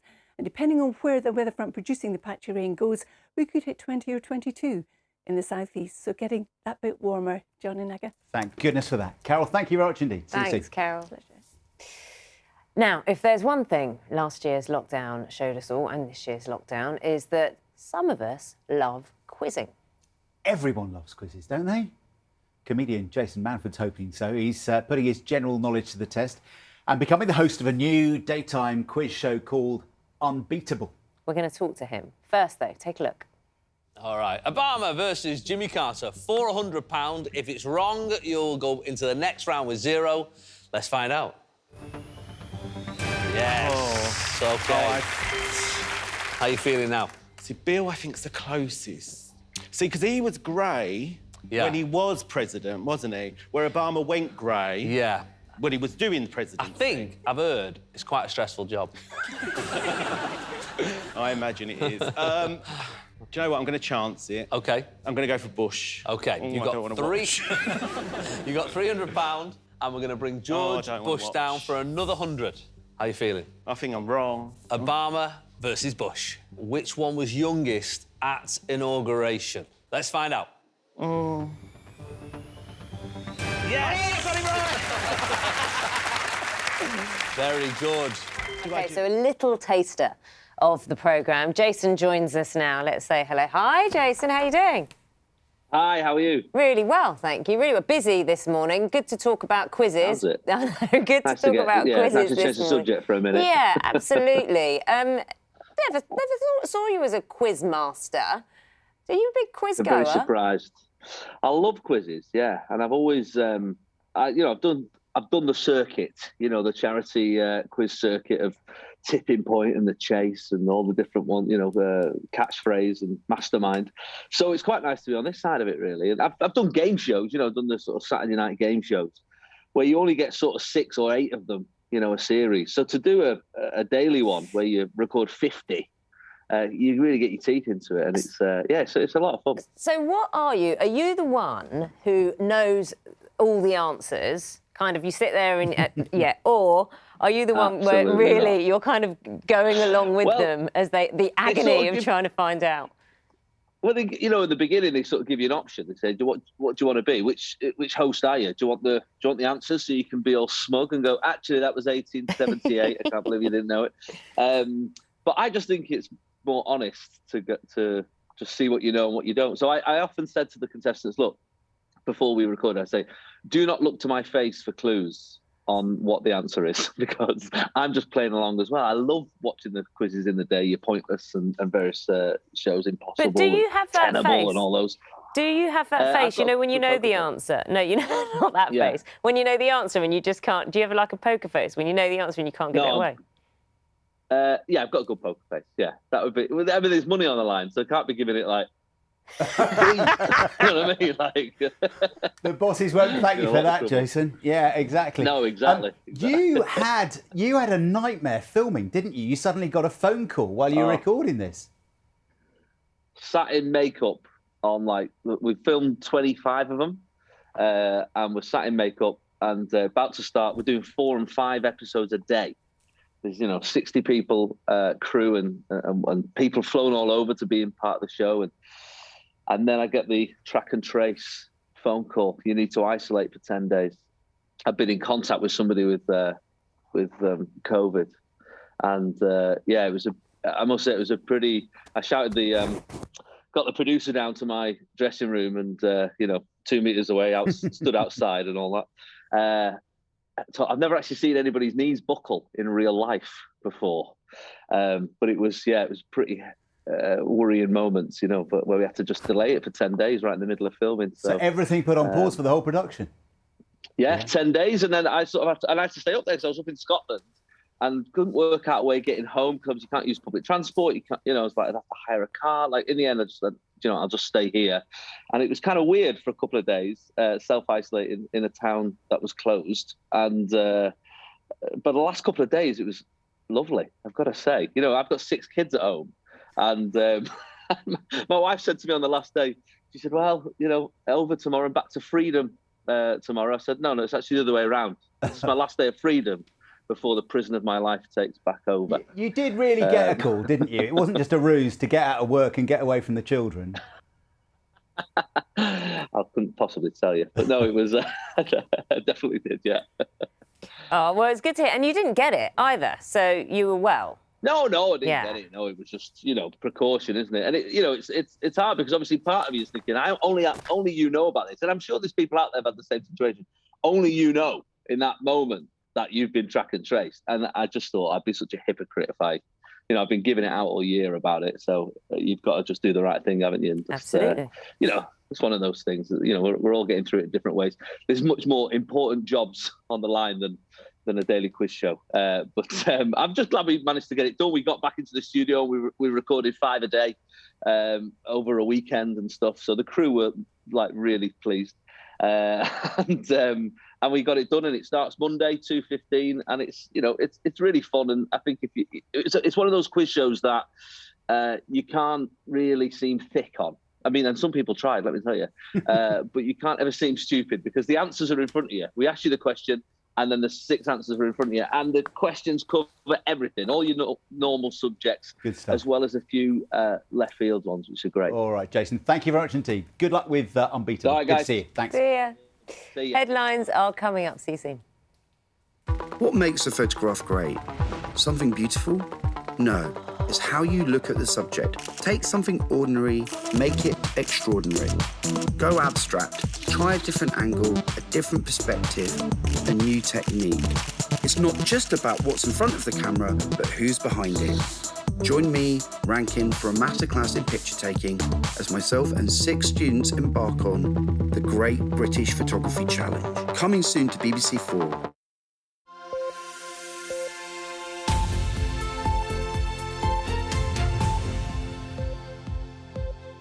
Good morning. You're watching Breakfast with John Kay and Naga Munchetty. Good morning. Our headlines today. I do hereby declare that Gillian Wendy Mortimer, commonly known as Jill Mortimer, is duly elected. Congratulations, Jill. For the Tories, they win the Hartlepool by-election. The seat has been a Labour stronghold for more than 50 years. People have had enough, and now through this result, the people have spoken and they've made it clear it's time for change. The result is another Conservative gain in the north of England, raising questions about the Labour Party's direction under Sir Keir Starmer. A crushing defeat for Labour and a stunning victory for the Conservatives, who have an MP here for the first time since the 1960s. And that's just the start. One result in a bumper set of local, regional and national elections involving tens of millions of voters across Britain. Here in Scotland, the big question is whether the SNP will be returned for a fourth consecutive term in power. Opinion polls suggest they will, and they say that if there is an overall majority for independence here at the Parliament, it strengthens their case for a post-pandemic referendum on independence. In Wales, Labour have been in power since devolution began, so the big question is, can any of the other parties chip away at their dominance? Good morning. Green means go, but where to? Travel companies and holidaymakers await the government's green list of destinations. It's expected later, so I'll look at what tests and forms you'll need for a break in the sun this year.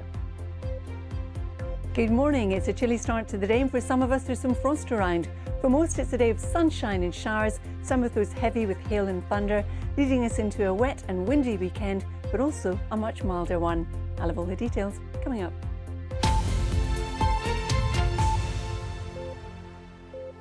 Good morning to you. Welcome. It's Friday the 7th of May and our top story is that in the last hour, Hartlepool has elected its first Conservative MP in almost 50 years in that hotly contested by-election. The seat's been held by Labour, a Labour stronghold since it was created in 1974. We can take you through the results in more detail. There were 16 candidates in Hartlepool.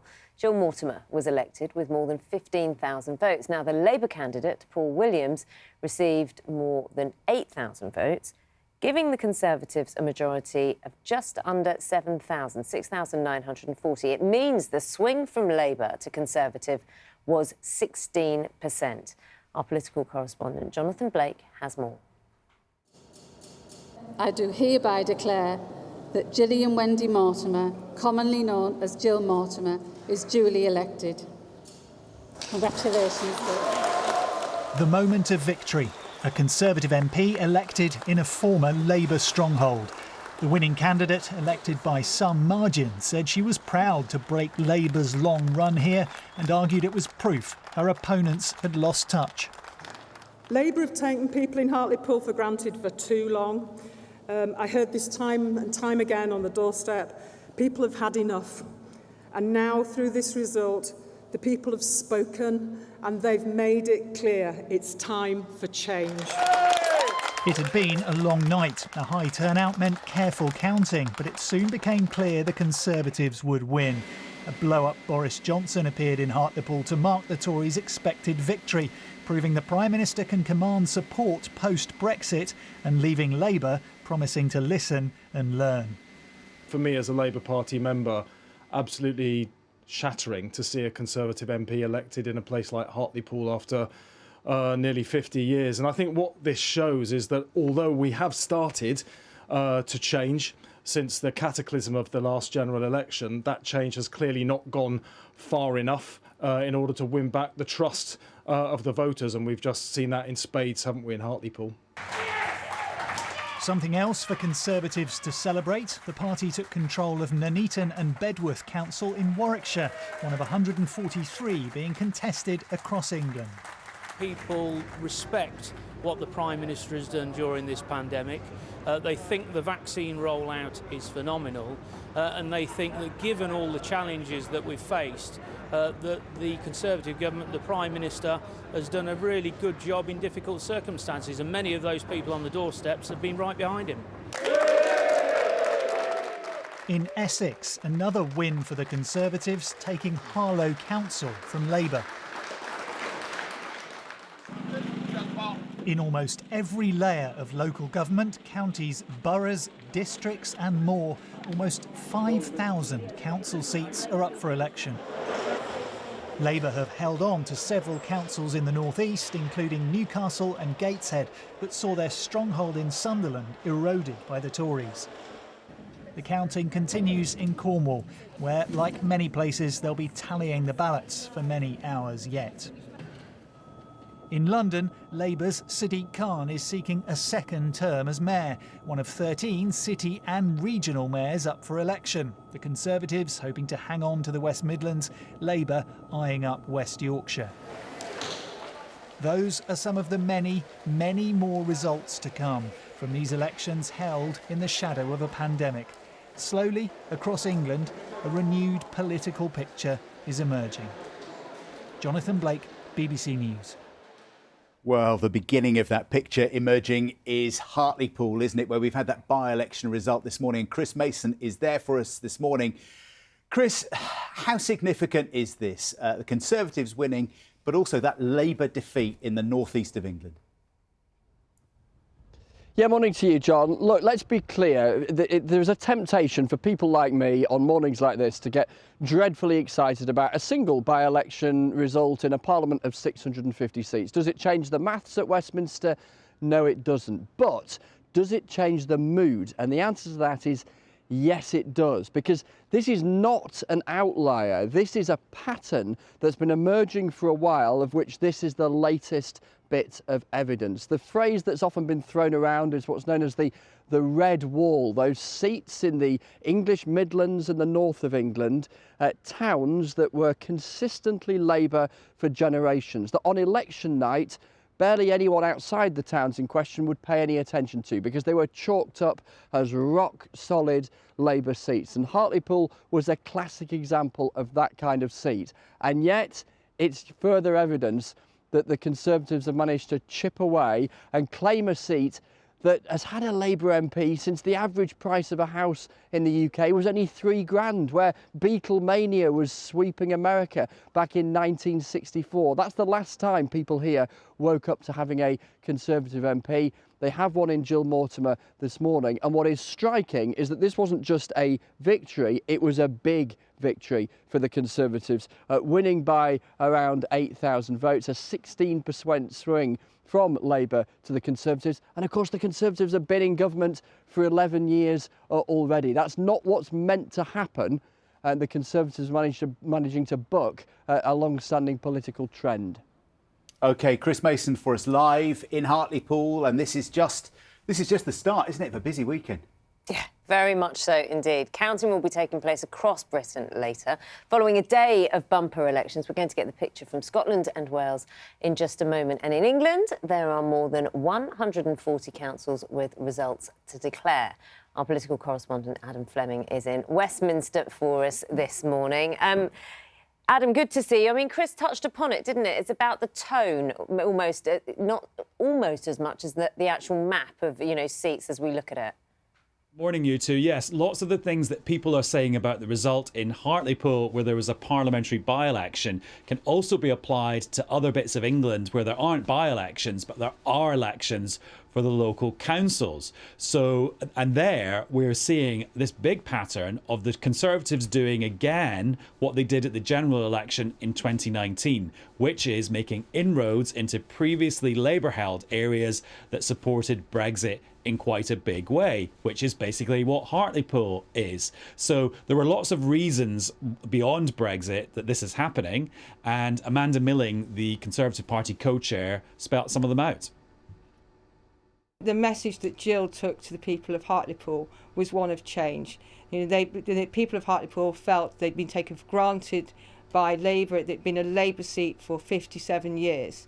And in terms of the Brexit vote, they could see that, in 2019, the Prime Minister made a promise to get Brexit done.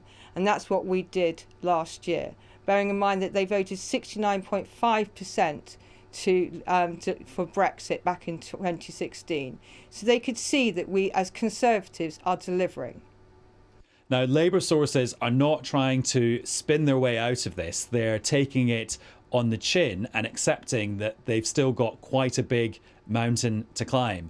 And the person who had to talk about the size of that mountain this morning was the shadow local government spokesperson, Steve Reid. And listen to him carefully, because he says the problem isn't Keir Starmer, the problem is the Labour Party.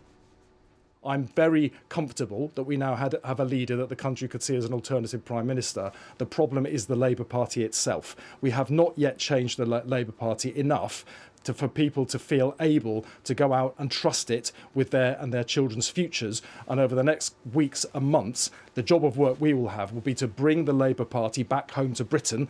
Keir will lead it. The rest of us will support him. But we will work tirelessly night and day to rebuild the shattered trust. Now, continuing to pursue Keir Starmer's plan puts him on a bit of a collision course with some of his more left-wing MPs in the Labour Party, who are already being quite critical on social media and on the airwaves this morning. So it'll be interesting to see how that battle evolves in the next few months. A few other things to say quickly. I'm noticing a lot of support for the Greens in some places. Now, that's not the same as a general election, it's local elections, but that's an interesting thing to notice as well. And I also just wonder, if we were chatting tomorrow lunchtime, that's when we'll get the Scottish Parliament results. And that is about the fate of the entire United Kingdom rather than the fate of the Labour Party. So I think that might be the thing that dominates the conversations then. Absolutely. And we're not ignoring it today either, Adam, as well. No, I know you're not accusing us of it as well. Lovely to see you, Adam. Keep busy this weekend. No choice. In fact, let's deal with that right now, because counting for the Scottish Parliament and the Welsh Senedd begin at 9 o'clock this morning, so 45 minutes before that socially distanced counting gets underway. We'll get the picture from Ione Wells in Cardiff in a moment. But first, let's go to Edinburgh. Lorna Gordon is there for us this morning. Independence has been a huge issue through the campaign, hasn't it, Lorna? And I guess the result will determine whether or not the SNP can go for that second referendum. Yeah, the campaign has been fought on post-COVID recovery and the Constitution, so the question of Scottish independence. I think everybody here in Scotland feels pretty certain that the SNP are going to be returned to a fourth consecutive term in power here at Holyrood. The opinion polls suggest it. I don't even think the opposition parties doubt it, that Nicola Sturgeon will remain as First Minister. But the question is by how much they win. Will they have a combined majority of pro-independence parties? Will they win an outright majority? The magic number for that is 65 MSPs out of the 129. Or will there be what's called a supermajority, which is what Alba have been campaigning on? That's the party led by the former First Minister Alex Salmond.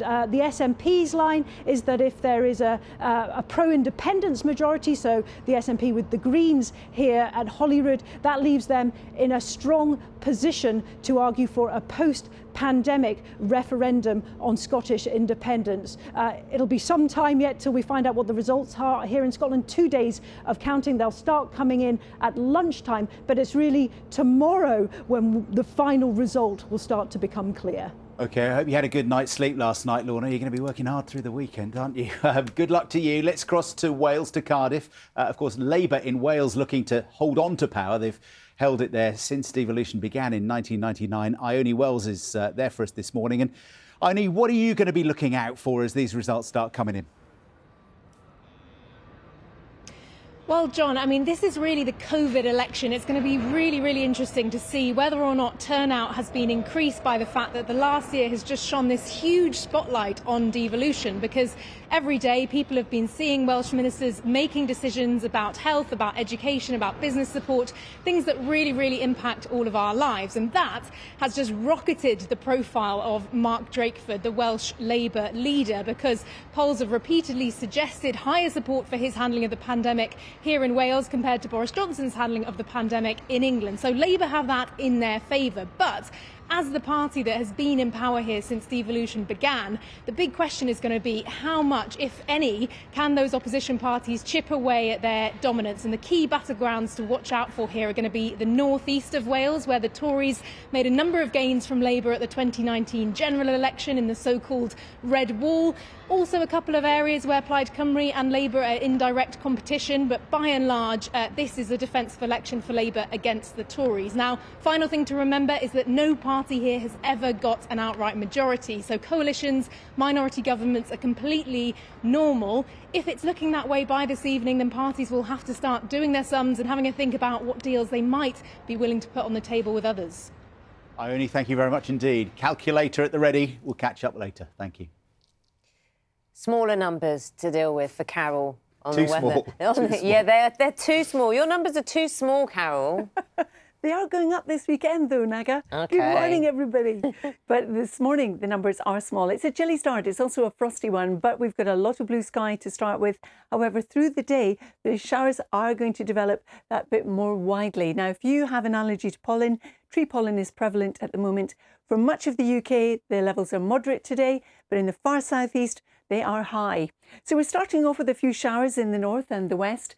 Through the day, further showers will develop and they'll be heavy, potentially with hail and thunder across eastern Scotland and eastern England. But they're quite well scattered. A lot of us will miss them altogether and stay dry. Cloud building in the southwest later, ahead of a weather system coming our way.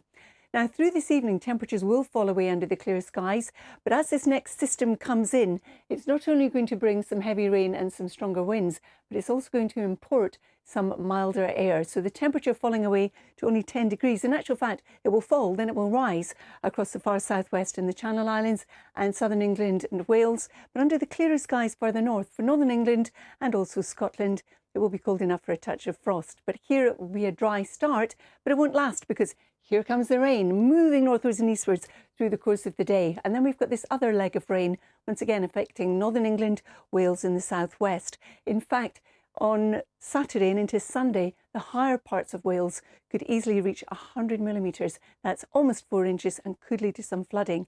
But Naga and John, there's some higher temperatures and even higher again on Sunday. Keep pushing them up, Carol. Keep pushing them up. Just for you, Naga. Thank you. Bigger numbers, that's what we want. 18 minutes past 8, the moment holidaymakers and travel companies have been waiting for.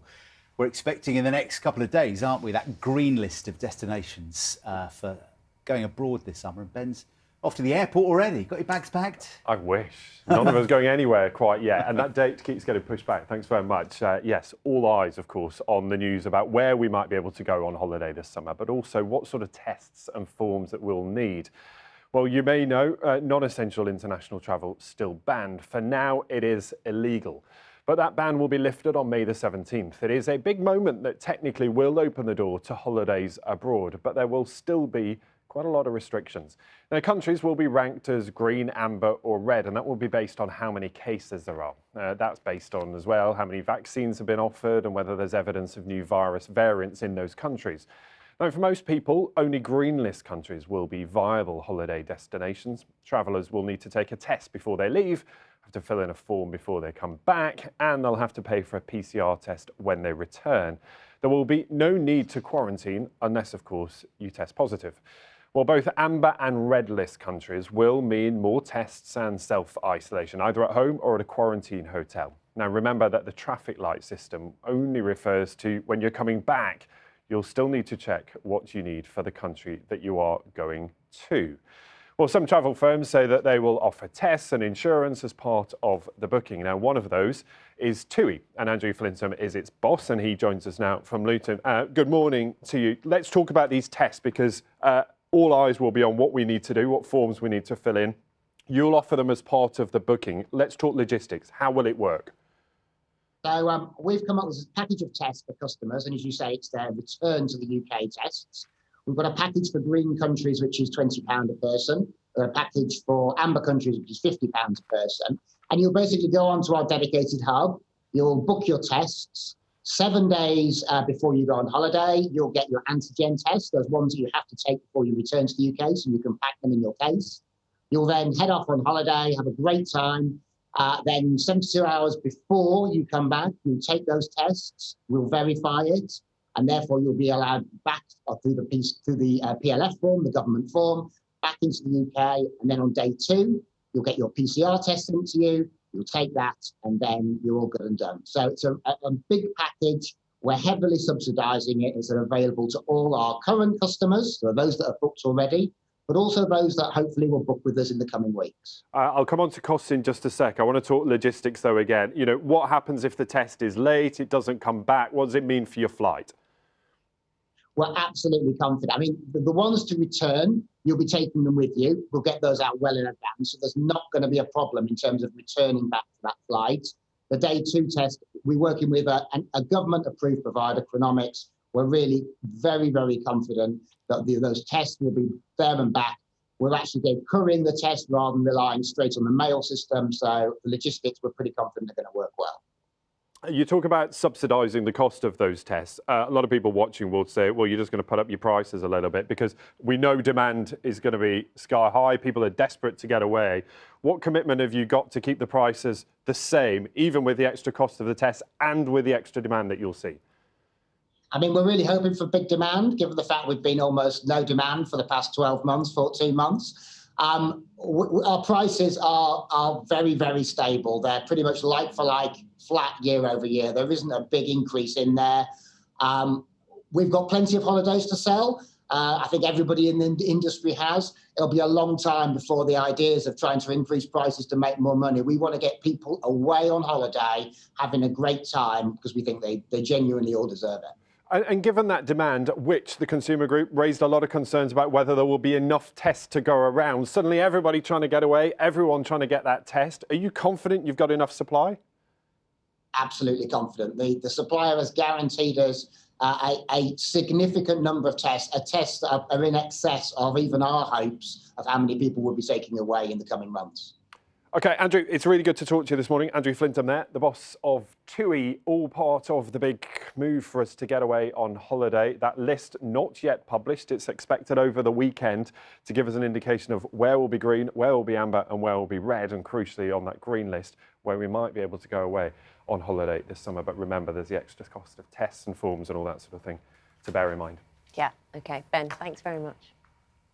It's 23 minutes past 8, and we wanted to cover this morning the story of 41-year-old Sam Heslop, who vanished from a yacht in the Caribbean almost 2 months ago, because now her friends are appealing for information about her disappearance. They're offering a reward which they hope will persuade people with information to contact local police. Graham Satchell has been to meet them.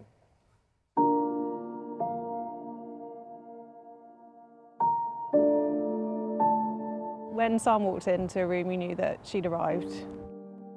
She had a real personality, a real lust for life, and just confident, happy, and always wanted to be on the positive side of life. She's smart, she's fun, she's funny, she's beautiful. She was my bridesmaid. Yeah, she's always someone I've been able to trust.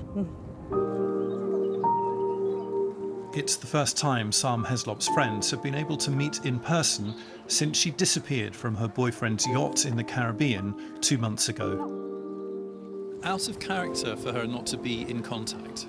Yeah, 100%. 100% out of character for her not to be in contact with some of us. If she'd left the boat of her own accord, we would have heard from her by now. And it's just a seemingly never-ending frustration that we don't have any answers yet. Investigators in the U.S. Virgin Islands searching for a British woman missing for over a week now. Sam was last seen with her boyfriend, Ryan Bain, on the 7th of March. He rang police at 2 o'clock in the morning from his yacht just offshore to say she was missing. I just can't believe that she fell off a boat where we've been told she's fell off a boat. I just can't believe that happened. It's very close to shore, isn't it? Yeah, 100 metres, 11 feet, close to shore. She's a good swimmer. I can't imagine her not being able to swim to shore or to shout for help or assistance. That's what's tough for me to compute and believe. Sam's friends have now come together to raise $10,000, a reward for information. They have many unanswered questions. Why, for example, did Ryan Bain refuse permission for police to search the boat? We would be used to the idea that the last place someone was seen would be the first place the police would be able to search. And yeah, it's very frustrating. It's very frustrating. Sam's friends are also puzzled by the amount of time it took Mr. Bain to contact the US Coast Guard. 8 hours between the phone call to the police and the phone call to the Coast Guard. What happened in those 8 hours? What was going on? What was he searching at that point? And we just don't know, because obviously he's not answering those kind of questions. So I want to be able to know what happened to my friend. I want to know where she's gone and what happened in that time. And it's the not knowing and the uncertainty that keeps you awake at night. Drones and divers have been used to search the coastline around the area where Sam went missing, but nothing has been found. Police in the island say Mr. Bain is not being treated as a suspect. We do now know that Ryan Bain served 21 days in jail for assaulting his former wife in 2011. His lawyer told us Ryan is devastated and he hopes she's found alive and well. 2 months on, Sam's friends are left with nothing but questions. What we were in is unimaginable. It's an awful situation for anyone to be in. And so it's so hard for the brain to process that you're in it. And then you don't have anything to hold on to, nothing tangible, no answers, so that's really hard. I can't imagine my life without her, like I can't. It's just awful. As time goes on, Sam's friends haven't given up hope, but they are now fearing the worst and are desperate for information. Graham Satchell, BBC News, Southampton. And Graham will keep across that story for us and bring us any developments in the weeks to come. It's just coming up to 28 minutes past 8. It's time to find out what's happening in terms of news, travel, weather, wherever you are this morning.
Hello, you're watching Breakfast with John Kay and Naga Munchetty. Good morning. Just after 8:30, very busy Friday morning here because 48 million people across Britain had the chance to have their say in a bumper day of elections yesterday, and we're starting to get the first results, and they've been pretty significant, haven't Yeah, we absolutely are. Of course, we had the result of Hartlepool, a key seat in terms of a long-term Labour stronghold for 50 years, has swung to the Conservatives significantly with a vote difference of nearly 7,000. A Conservative MP, a female Conservative MP, the first female MP elected in Hartlepool. We got that result about 2 hours ago. No, about an hour and a half ago, didn't we?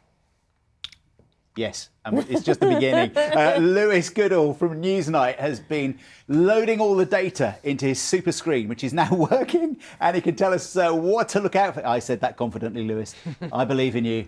Oh, I'm just as confident as you. Please don't fail me now. Yes, John, absolutely.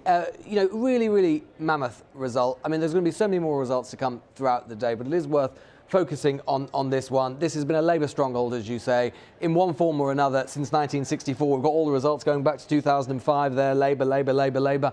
Go all the way back to when Harold Wilson was Prime Minister. This seat has been Labour. Now a majority of 7,000. So not just a narrow victory, not even just a decent victory, a really, really solid, stonking victory, in fact, basically doubling the Conservative vote. And how did they do it? Well, that is the really interesting thing and the thing that's most chilling of all for Labour. 52% of the vote outright there. Look at this. This is how they do it. The Tories, up 23%. Labour down 9%. But then the Reform Party, you might think, who the hell are the Reform Party? They were called the Brexit Party until 2019. Before that, you might argue, to some extent, they were a sort of successor to UKIP. And look at that. They're down 25%. Conservatives up 23 points. They have basically flipped. The Conservatives have absorbed that.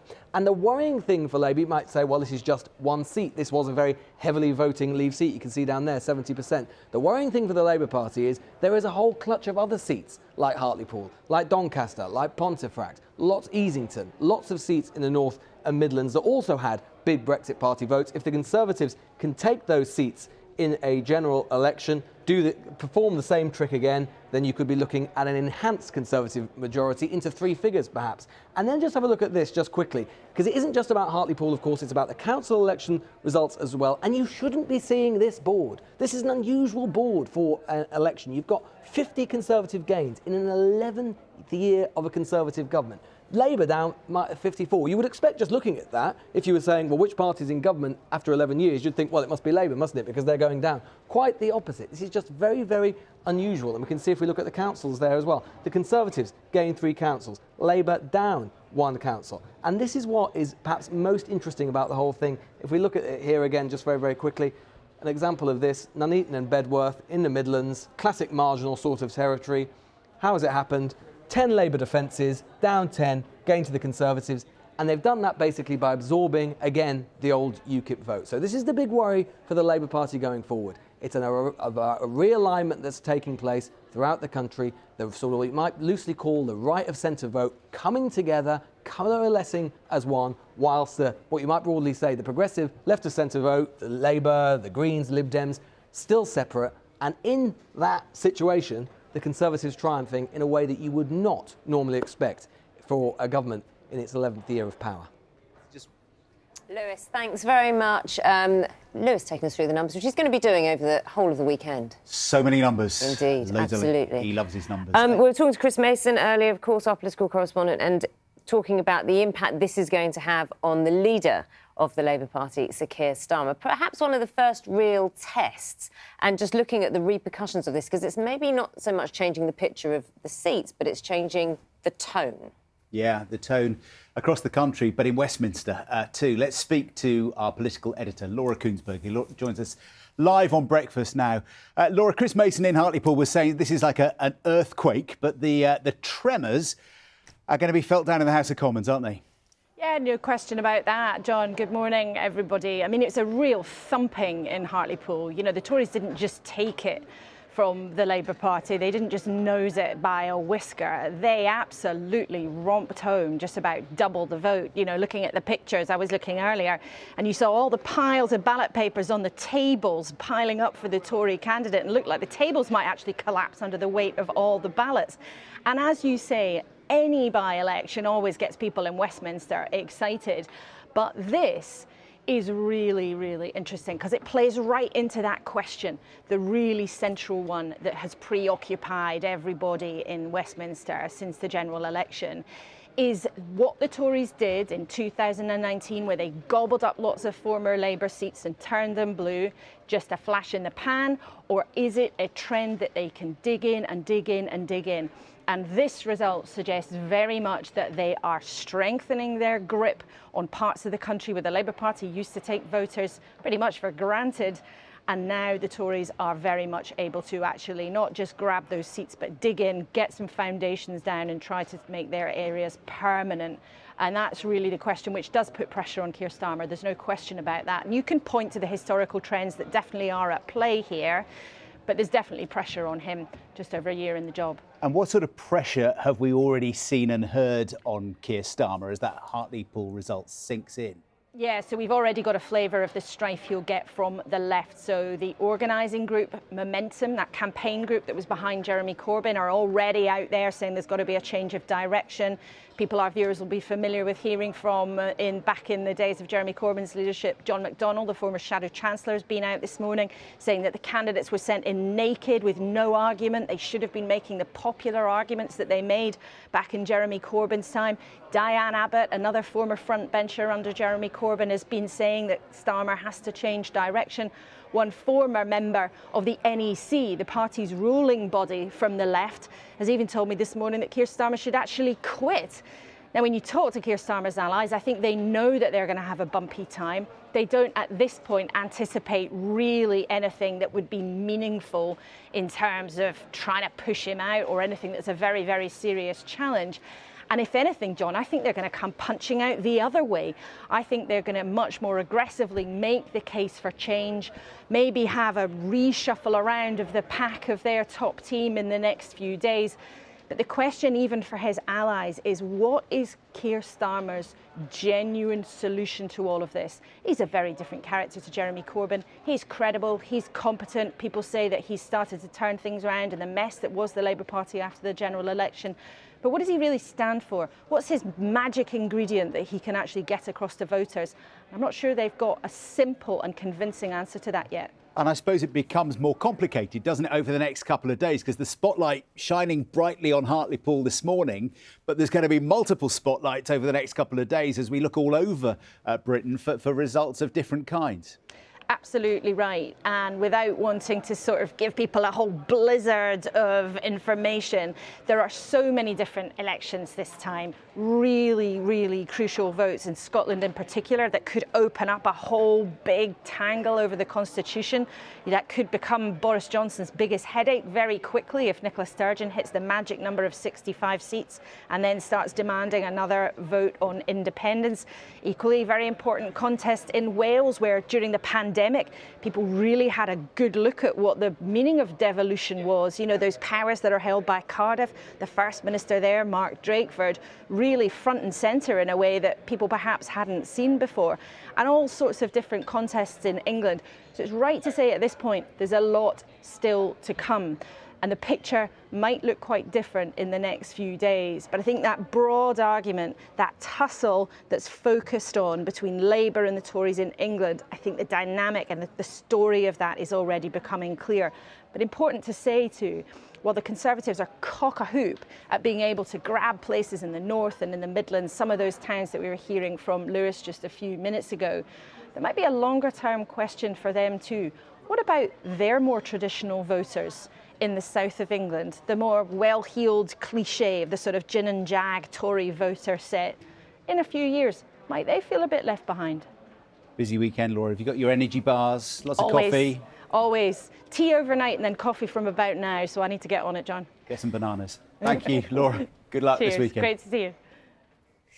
Oh, so Laura was saying, look, we've got many more results set to be declared across England, Wales and Scotland throughout the weekend with loads of numbers to crunch. And someone who loves crunching those numbers is Sir John Curtis, Professor of Politics at the University of Strathclyde. John, good to see you. You're in your element, aren't you? Yes, indeed. Though, of course, on this occasion, we've had the privilege of being able to have a few hours sleep before we start this whole exercise. I must admit, my heart goes out to those correspondents who've been standing in Hartlepool all night, thinking they were going to get a declaration, and those of us who just got up early in the morning have been able to follow it all anyway. It's always the way. I think they're all used to it by now. OK, so what's catching your eye at the moment? Obviously, we've been focusing a lot. We've taken a look at Hartlepool. Nuneaton and Harlow, we're looking at some of those swing constituencies, those swing results. And we've also been talking about the overall tone this is going to have in Westminster when it comes to the politics. Yep. What's catching your eye? Well, the truth is that Hartlepool is part of a wider story that's already in evidence in nearly 200 or so wards where we've actually got the detailed voting results of the local elections and, as you say, begun to crunch the numbers. 2 points to make. The first is that certainly as compared with what happened back in 2016, there's a very clear swing from Labour to the Conservatives since then. Not surprising, because then Labour and the Conservatives were roughly neck and neck. Labour are behind the Conservatives in the polls at the moment. So we're getting confirmation of the story of the polls that the Conservatives are ahead. Less of a swing since 2017, but then the Tories did much better in 2017. But the second thing we're picking up is that, as in Hartlepool, very strong Leave voting England switching towards the Conservatives. We're also seeing now in the local elections that in Leave voting areas, above all, these are the places where the swing to the Conservatives is strongest, not least because, as in Hartlepool, it is the ex-UKIP stroke Brexit party vote that is going to the Conservatives. Now, there is a counterside to this. If we actually look at some of the places which voted quite strongly for Remain, then actually there's a swing to Labour in some of those, particularly in those places that last voted in 2017. So we're still going to get something of a mixed picture, but we are getting confirmation of what Lewis has been talking about. I don't think we're really talking about further realignment of British politics. What we're seeing is the realignment that was already evident in 2019 now being played out through again in these elections, because we're talking in the case of the local elections of results that were last contested in some instances before the EU referendum even took place. So what we're seeing, and it's certainly therefore Labour Party's hope. I mean, this is the central, the crucial battle. The Labour Party in the last 12 months, its strategy on Brexit has seemed to be to say as little as possible, to harry the government on other issues, but not to talk about Brexit, in the hope that this would mean that the party would begin to make itself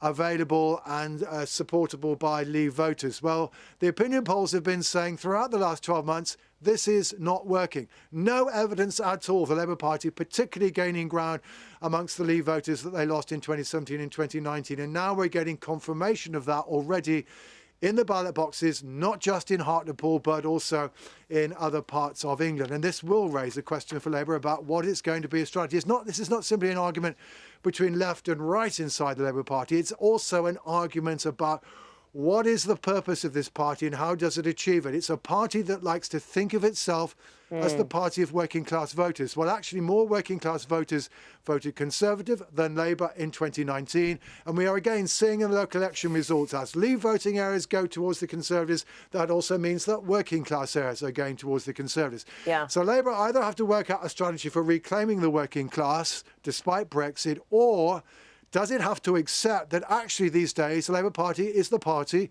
of young people, of university graduates, of social liberals, the kind of people who live in London where Labour is probably going to do well? And that's a big existential question facing the Labour Party. So many questions, and we get the pleasure of your company tomorrow to analyse some more results and look at some of these questions that are going to be asked. So for the moment, I will say thanks very much. That's Professor Sir John Curtis, Professor of Politics at the University of Strathclyde. And if you want to get into the numbers yourself, I've just been looking actually on the BBC's politics page.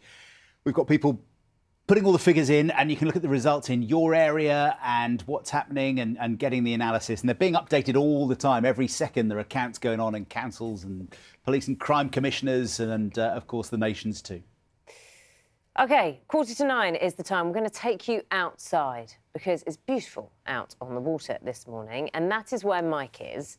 There you are. Morning, Mike. Do you want to tell the story? Because you know two very special people who you're bringing together for the first time. Well, first time since their amazing record-breaking heroics early this year, rowing solo across the Atlantic. At the age of 21, Jasmine Harrison, who'd never been rowing before last year, became the first woman ever to row across an ocean. And Frank Rothwell, who's 70, became the oldest man to complete that cross-Atlantic challenge. It's an amazing story. They're getting their awards today. This is the first time they've been on the water since going across the Atlantic, but they're saying these boats are a lot less stable. So I'm going to say boat number 1, boat number 2, Frank and Jasmine, please come in, please. Your time is up. Yeah, come on, because we want to get them on dry land to chat to them and give them their world records. So while they do that, let's just remind ourselves of their incredible journeys. You wake up, you check your nav, then you have a snack, you ring your mum. First couple of days were absolutely horrendous. The past few days I've just been trying to make up some distance. I've just been rowing and rowing and rowing.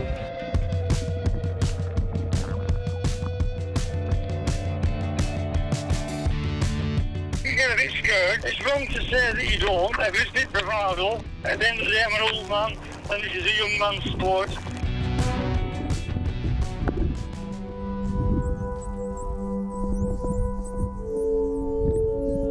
Oh my god, I've just climbed out the water and there's whales. Wow.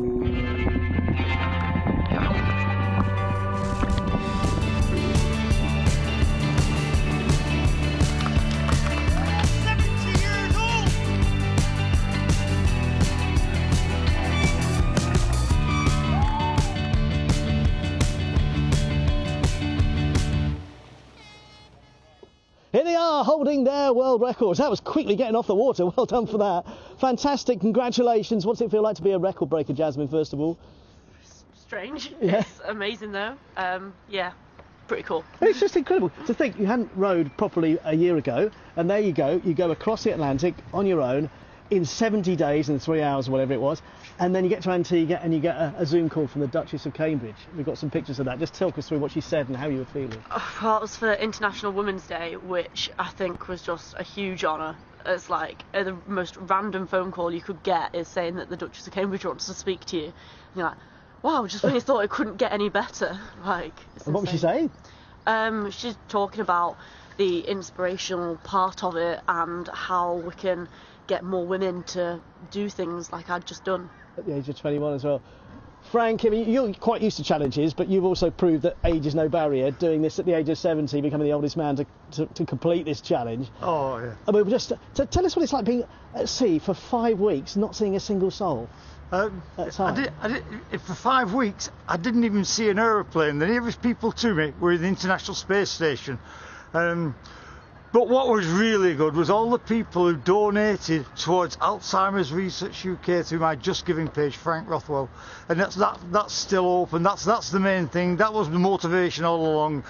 Kept you going. Kept me going, yeah. And it's the first time you come together since that challenge. What have you said to each other? I mean, what can you say after? I mean, you know what Jasmine has achieved at the age of 21. Oh, absolutely. But she was planning this from being 19. She was 19 when she started planning it, and we both got in the first rowing boat together on the same day.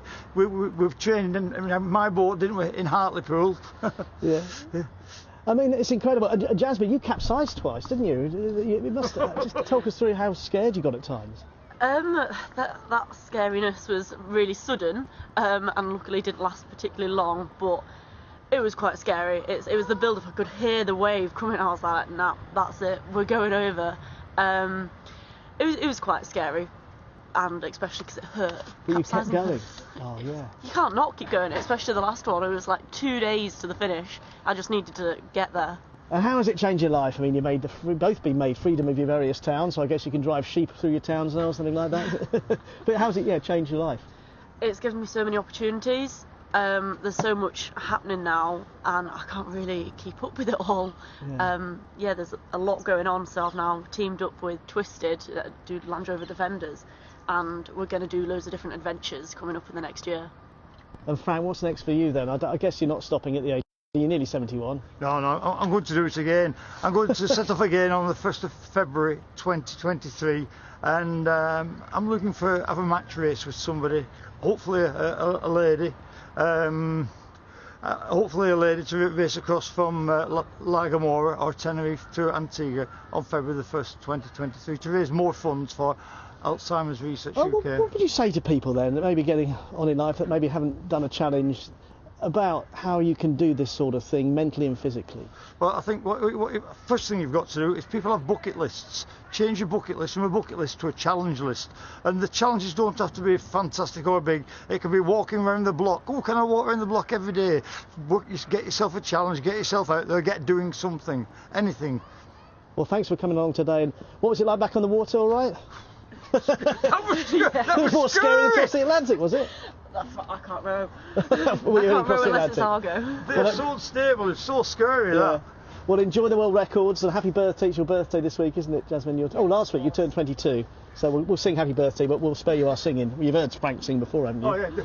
Well, I'm the kind of guy who will never settle down. Because where the girls are, well, you know that I'm around. I hug them and I squeeze them. To me, they're all I'm the just same. watching Jasmine's face. Yes, Jasmine's like stepping They away. don't even know my name. They call me the Wanderer. Yeah, the Wanderer. There's only 6 verses, Jasmine, don't worry. Oh, gosh. Great stuff, lovely. That's right, I think they're gone long ago, Frank. Sorry about that. That was just for us. Full of Very energy, fun. full That's of great. energy, aren't they? Lovely And story. admiration for each other as well. It's great. You know, from that singing, I think our next guest will be a bit worried. Yeah, he's threatened now. Honestly, why wouldn't you be, eh? 3 years after his groundbreaking, award-winning debut album, Human, Rag and Bone Man is back. He's back with the second album. Yeah, one of the tracks is a duet with Pink, which they're going to perform live in front of an actual audience, along with the NHS Choir at the Brit Awards next week. We're going to talk to him about that, but first, let's have a listen. Let's enjoy. Beautiful, isn't it? Good, isn't it? Yeah. Soulful. Rag and Bone Man, Rory Graham joins us now. Hello, Rory. Good morning. Morning. How you doing? I'm all right. I'm worried about you, though. I'm worried that after Frank's performance there, Oh, I mean, yeah. you know, he shows just how easy done it is. I mean, what are you going to do? You're going to have to raise your game. The Brits have just been in touch. They've want asked to for book him Frank. instead. Yeah. I'm looking for support acts if he's interested. Listen, that song, just so beautiful. I'm a massive fan of Pink's as well. But this is a massive thing, performing next week, not just because you're back on stage, but because it is part of a scientific experiment as well. It means it's more than just entertaining, isn't it? This is important, like, for everyone, really. It's really important, and I think it's hopefully it'll all go well and it give people a little bit more hope that things are turning back to normal, because I spoke to so many musicians over this period of time, and everybody feels the same collectively, that it's really, everybody feels like it's time that we're back on stage and live music's happening again. So yeah, every fingers, toes crossed and all that. What's it going to be like there in front of 4,000 people and performing live again? I think it's going to be really emotional. I'm not sure that I'm completely mentally prepared for it, but I'll give it my all, I think. How do you prepare for something like that? Because, okay, so take us through, like, in the olden days, when you'd be getting ready for a gig and, you know, you're psyching yourself up. Tell me what that would be like and what you think will be different this time. I mean, I'm not really a nervous person. I don't find being on stage nervous, but my problem is the small amount of time just before I go on stage is that like 5 minutes before I go on, I always get really I feel like the road runner, but on the spot, I'm ready to go. I don't think this is going to be any different. I just think when the moment where I actually step on stage and there's actual people in the audience, then that's going to hit home a little bit. So yeah, I hope I don't cry. No one needs to see that. Oh, well, Just make sure you take your mask off, yeah? Remember to take your mask off for it, yeah. So tell us, how has it been? How's lockdown been for you? I mean, you know what? I think it's been pretty awful for everybody, but I think when it first hit, there was sort of an initial, lots of my gigs and festivals were cancelled, and there was a lot of worry about, the people that work for me, the people that depend on me, to get paid. And and not being able to help them out. And you know, I did the best I could, but this you know, ultimately there's still a lot of people out of work. So you know, that was pretty bad. But I mean, I had a kind of small silver lining to it all. That is that I got to spend some time at home with my son, and that was really nice. Did you do the things like? Did you do the things like, you know, like when you can't do your normal job, so you take your job home and kind of try to get him into, because he's about 3, isn't he? So just try to get him into music and like just go, yeah, I'm still a musician, I'm still working, and yeah, this is going to be great. I've tried lots of times to get him interested in music. I've taken him down the studio a few times, but he generally just like sort of bashing drums, and he finds it quite fun. We heard the lovely track that you performed with Pink, which you'll be doing again next week. How did that come about? What about that collaboration? Time to ask, and it was, and I'm so lucky, and I feel very, very grateful to have her on this song, because it's really beautiful. You know, she added an extra emotion to a song that I already love. So, yeah. Is she as cool in real life as she seems? Yeah, she is. Yeah, knew Absolutely. it. Knew it. Oh, thank you so much, Rory. Thank you. And good luck next week. I know you say you don't get nervous, but good luck. Good luck. Thank you so much. And Rory Beauman's album is called Life by Misadventure. Indeed. The time now is 8:59. You're watching Breakfast.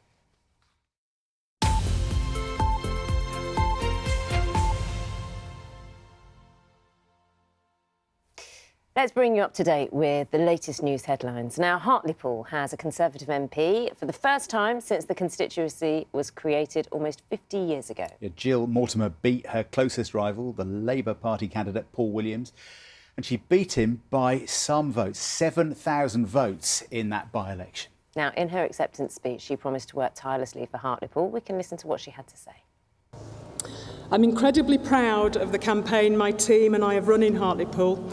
It's based on local issues of real concern to the community here. And I would like to thank all of the people of this great town who've responded so positively to it. I'm also immensely proud to be the first Conservative MP in Hartlepool for 57 years. Not only that, I am the first woman ever to be elected as MP for this town.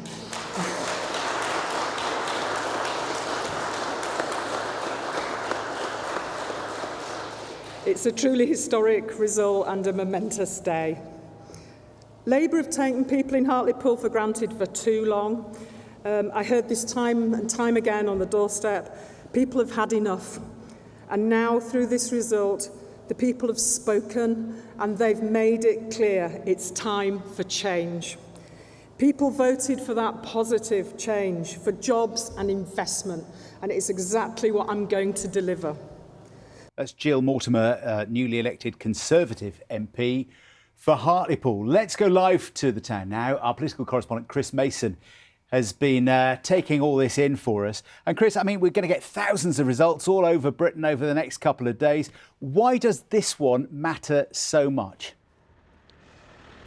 Yeah, morning to you, John. This matters because of the psychological impact it has on the Labour Party and the extent to which it is an indicator of how politics around England in particular is changing, that the Conservatives are winning places like Hartlepool that for decades and decades and decades were chalked up in the Labour column with barely a second mention. And yet, just like all those seats that the Conservatives took from Labour at the last general election that historically had been safe Labour seats, here comes another one. So that's why this matters. Mathematically, it's not that significant. It's one seat out of 650 at Westminster. But in terms of the mood, it really does matter, with the Conservatives joyous and jubilant and inflated, in fact literally inflated. I think we can show you a inflatable Prime Minister that appeared in Hartlepool overnight. Don't be surprised if the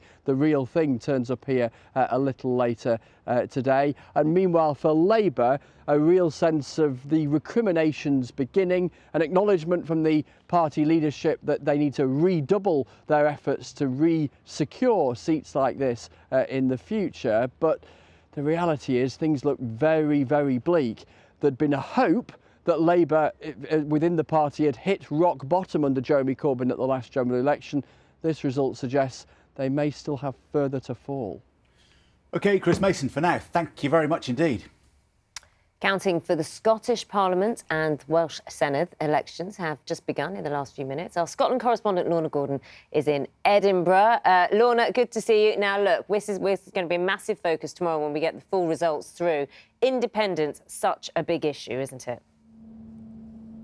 Oh, really is. It has been for a long time now here in Scotland. But, you know, the magic number for this election is 65. That's what the SNP needs to win out of the 129 seats here at Holyrood to have an overall majority. But, you know, interesting, of course, that they are not the only pro-independence party here in Scotland. There's also the Greens, Alba as well standing this time around. That's the party led by the former First Minister Alex Salmond. And the SNP say that if there is an overall pro-independence majority here at Holyrood, so including the Greens, that gives them a strong mandate for a second independence referendum post-pandemic. Nicola Sturgeon has always said, you know, get the COVID pandemic out of the way and then work on this referendum. It won't be a straightforward path, though, even if they do have a majority alongside the Greens, or indeed an outright majority with just the SNP, because,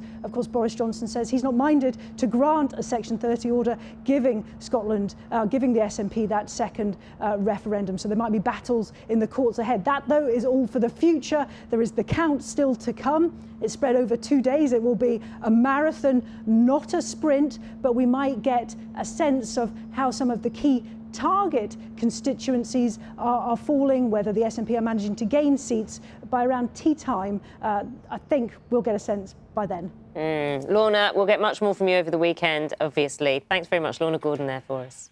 If, on the other hand, you're going to spend the weekend out in the garden, maybe getting it ready for the summer, we're going to have some tips in a moment with the horticulturalist Poppy Okocha, who's she's got some advice for everybody, I think. Whether it's a window box or a great big acre to plough, she'll have some tips. First, take a brief look at the headlines where you are this morning. We'll see you shortly. See you in a sec.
Good morning to you. Now, gardening. It's time to relax, I think.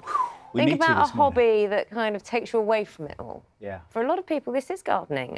Many of us spending more time at home, many of us looking for ways to update our outside space, especially now the weather's getting better. Yeah, it is, and it's looking quite good, isn't it? Carol was saying. Whether you're a total beginner or you've given up or you're more experienced, you're going to find plenty of ideas in a new Channel 4 show called The Great Garden Revolution. Let's have a look. Naturalist Poppy Okocha, who joins us now from her garden. Oh, she's having a cup of coffee. Good for you. So will I. Thank you for joining us. Are we interrupting your gardening this morning? It's a lovely day there. Well, yeah, I mean, not interrupting. I'm having a great time just sitting here. Good, good, good. I guess this is a good time. Well, I wouldn't have a clue. I'm absolutely hopeless when it comes to gardening. But I'd like to think this is the perfect time of year to get stuck in, is it? Yeah, it is. And I think that it's a nice time as well because things are really coming to life. And so it's quite captivating. Poppy, Naga here. Who's singing? Hiya. Who's singing in the background? I'm not. I didn't mean. I don't think you blackbird. name your birds, but which bird is it? 'Cause it's just stunning. That's the blackbird. He's sitting at the top of the holly tree. And this spring, he's just pretty much not stopped singing. Oh, it's just... So I just want to take a moment. Do you mind? Can we just take a moment to hear him?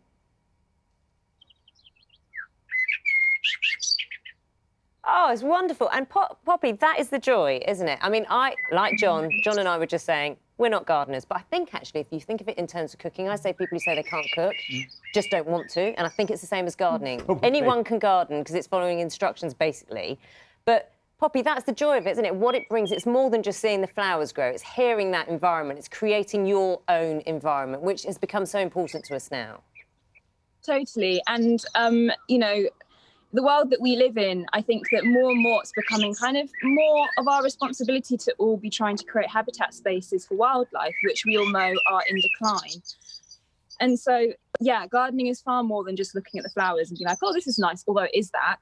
There's like a whole, you know, thing about conservation, creating habitat, creating your own food, which considerably cuts down on air miles and your carbon footprint. So although gardening is like a really beautiful activity that's just like super, you know, de-stressing, etc., it has like a really kind of functional side to it that's like really important, I suppose, as we go into the future with climate change. There'll be people watching this morning who live in busy towns and cities who can't hear the birds, but they're hearing traffic going past their front doors, and I think it's all very well for you to say that in Devon, Poppy, but look at me in my urban lifestyle. But I mean, you were living in London, weren't you, before the pandemic? You know what it's like to be in the city.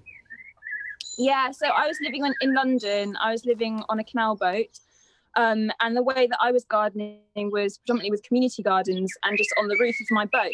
So, you know, and that is a small space. And, you know, I think that within urban settings, it's actually even more important that we really do like get stuck into connecting with nature, be that with gardening or however it might look, because of the urban sprawl that we're surrounded by. There's so much science out there now kind of talking about how important it is to reconnect with nature for our, you know, mental and physical well-being. And so when we are in an urban setting, sometimes you have to work a little bit harder to find those environments, but they are there. And, you know, community gardens in London, for example, are just incredible. Like, there's so many of them. There's so many amazing people involved with them. And growing in that capacity is actually so much more fun because you're around other people and you can learn from them. Poppy, what got you into gardening? Because one of the things, when I used to watch gardening programmes when I was young, kind of, it looked like it was a completely different lifestyle to, and different people compared to, you know, the lifestyle I had and my family. And so I know with the Great Garden Revolution, you're kind of taking a celeb and you're getting them to give some hacks and things as well. But it's a brand new looking team as well. Different ages, different experiences, like you saying, you know, being on a canal boat as well. So what got you into it? So I was working in the fashion industry and basically experienced burnout. And while I was kind of trying to figure out how to alter my lifestyle to kind of look after myself, I was also learning more and more about climate change. And I kind of started to notice this kind of like tandem where it was like the way I was treating my body was super extractive. I was just expecting it to perform consistently. And that's exactly what we're doing on the earth. And sort of the thing that kind of married those two things together was being out in nature and kind of learning a less extractive way of living. For me, that involved growing my own food because that was part of the kind of like recovery thingy. And so the kind of process of being outdoors, of being surrounded by nature and kind of learning a new way of living, that was what drew me into it. And it kind of felt like the only option, I suppose, because it was an antidote to the lifestyle that I was living before that was just so fast-paced. So, yeah. We have to leave it there. I'm really sorry. I'm going to leave you to the blackbird. But thank you so much for joining us this morning. It's been lovely chatting. Thank you. What Poppy was saying, lots of people will, you know, empathise with, because that fast-paced burnout, now people are relaxing a little bit more and taking a bit more time. The Great Garden Revolution on Channel 4 tomorrow night at 8 p.m. That's it from us for this morning. We're back from 6 with more election results tomorrow. You can follow them as they come in. You can join Kirsty Walk and Hugh Edwards over on BBC Two now for a special election programme. See you tomorrow. Bye-bye. Have a good Friday. Bye.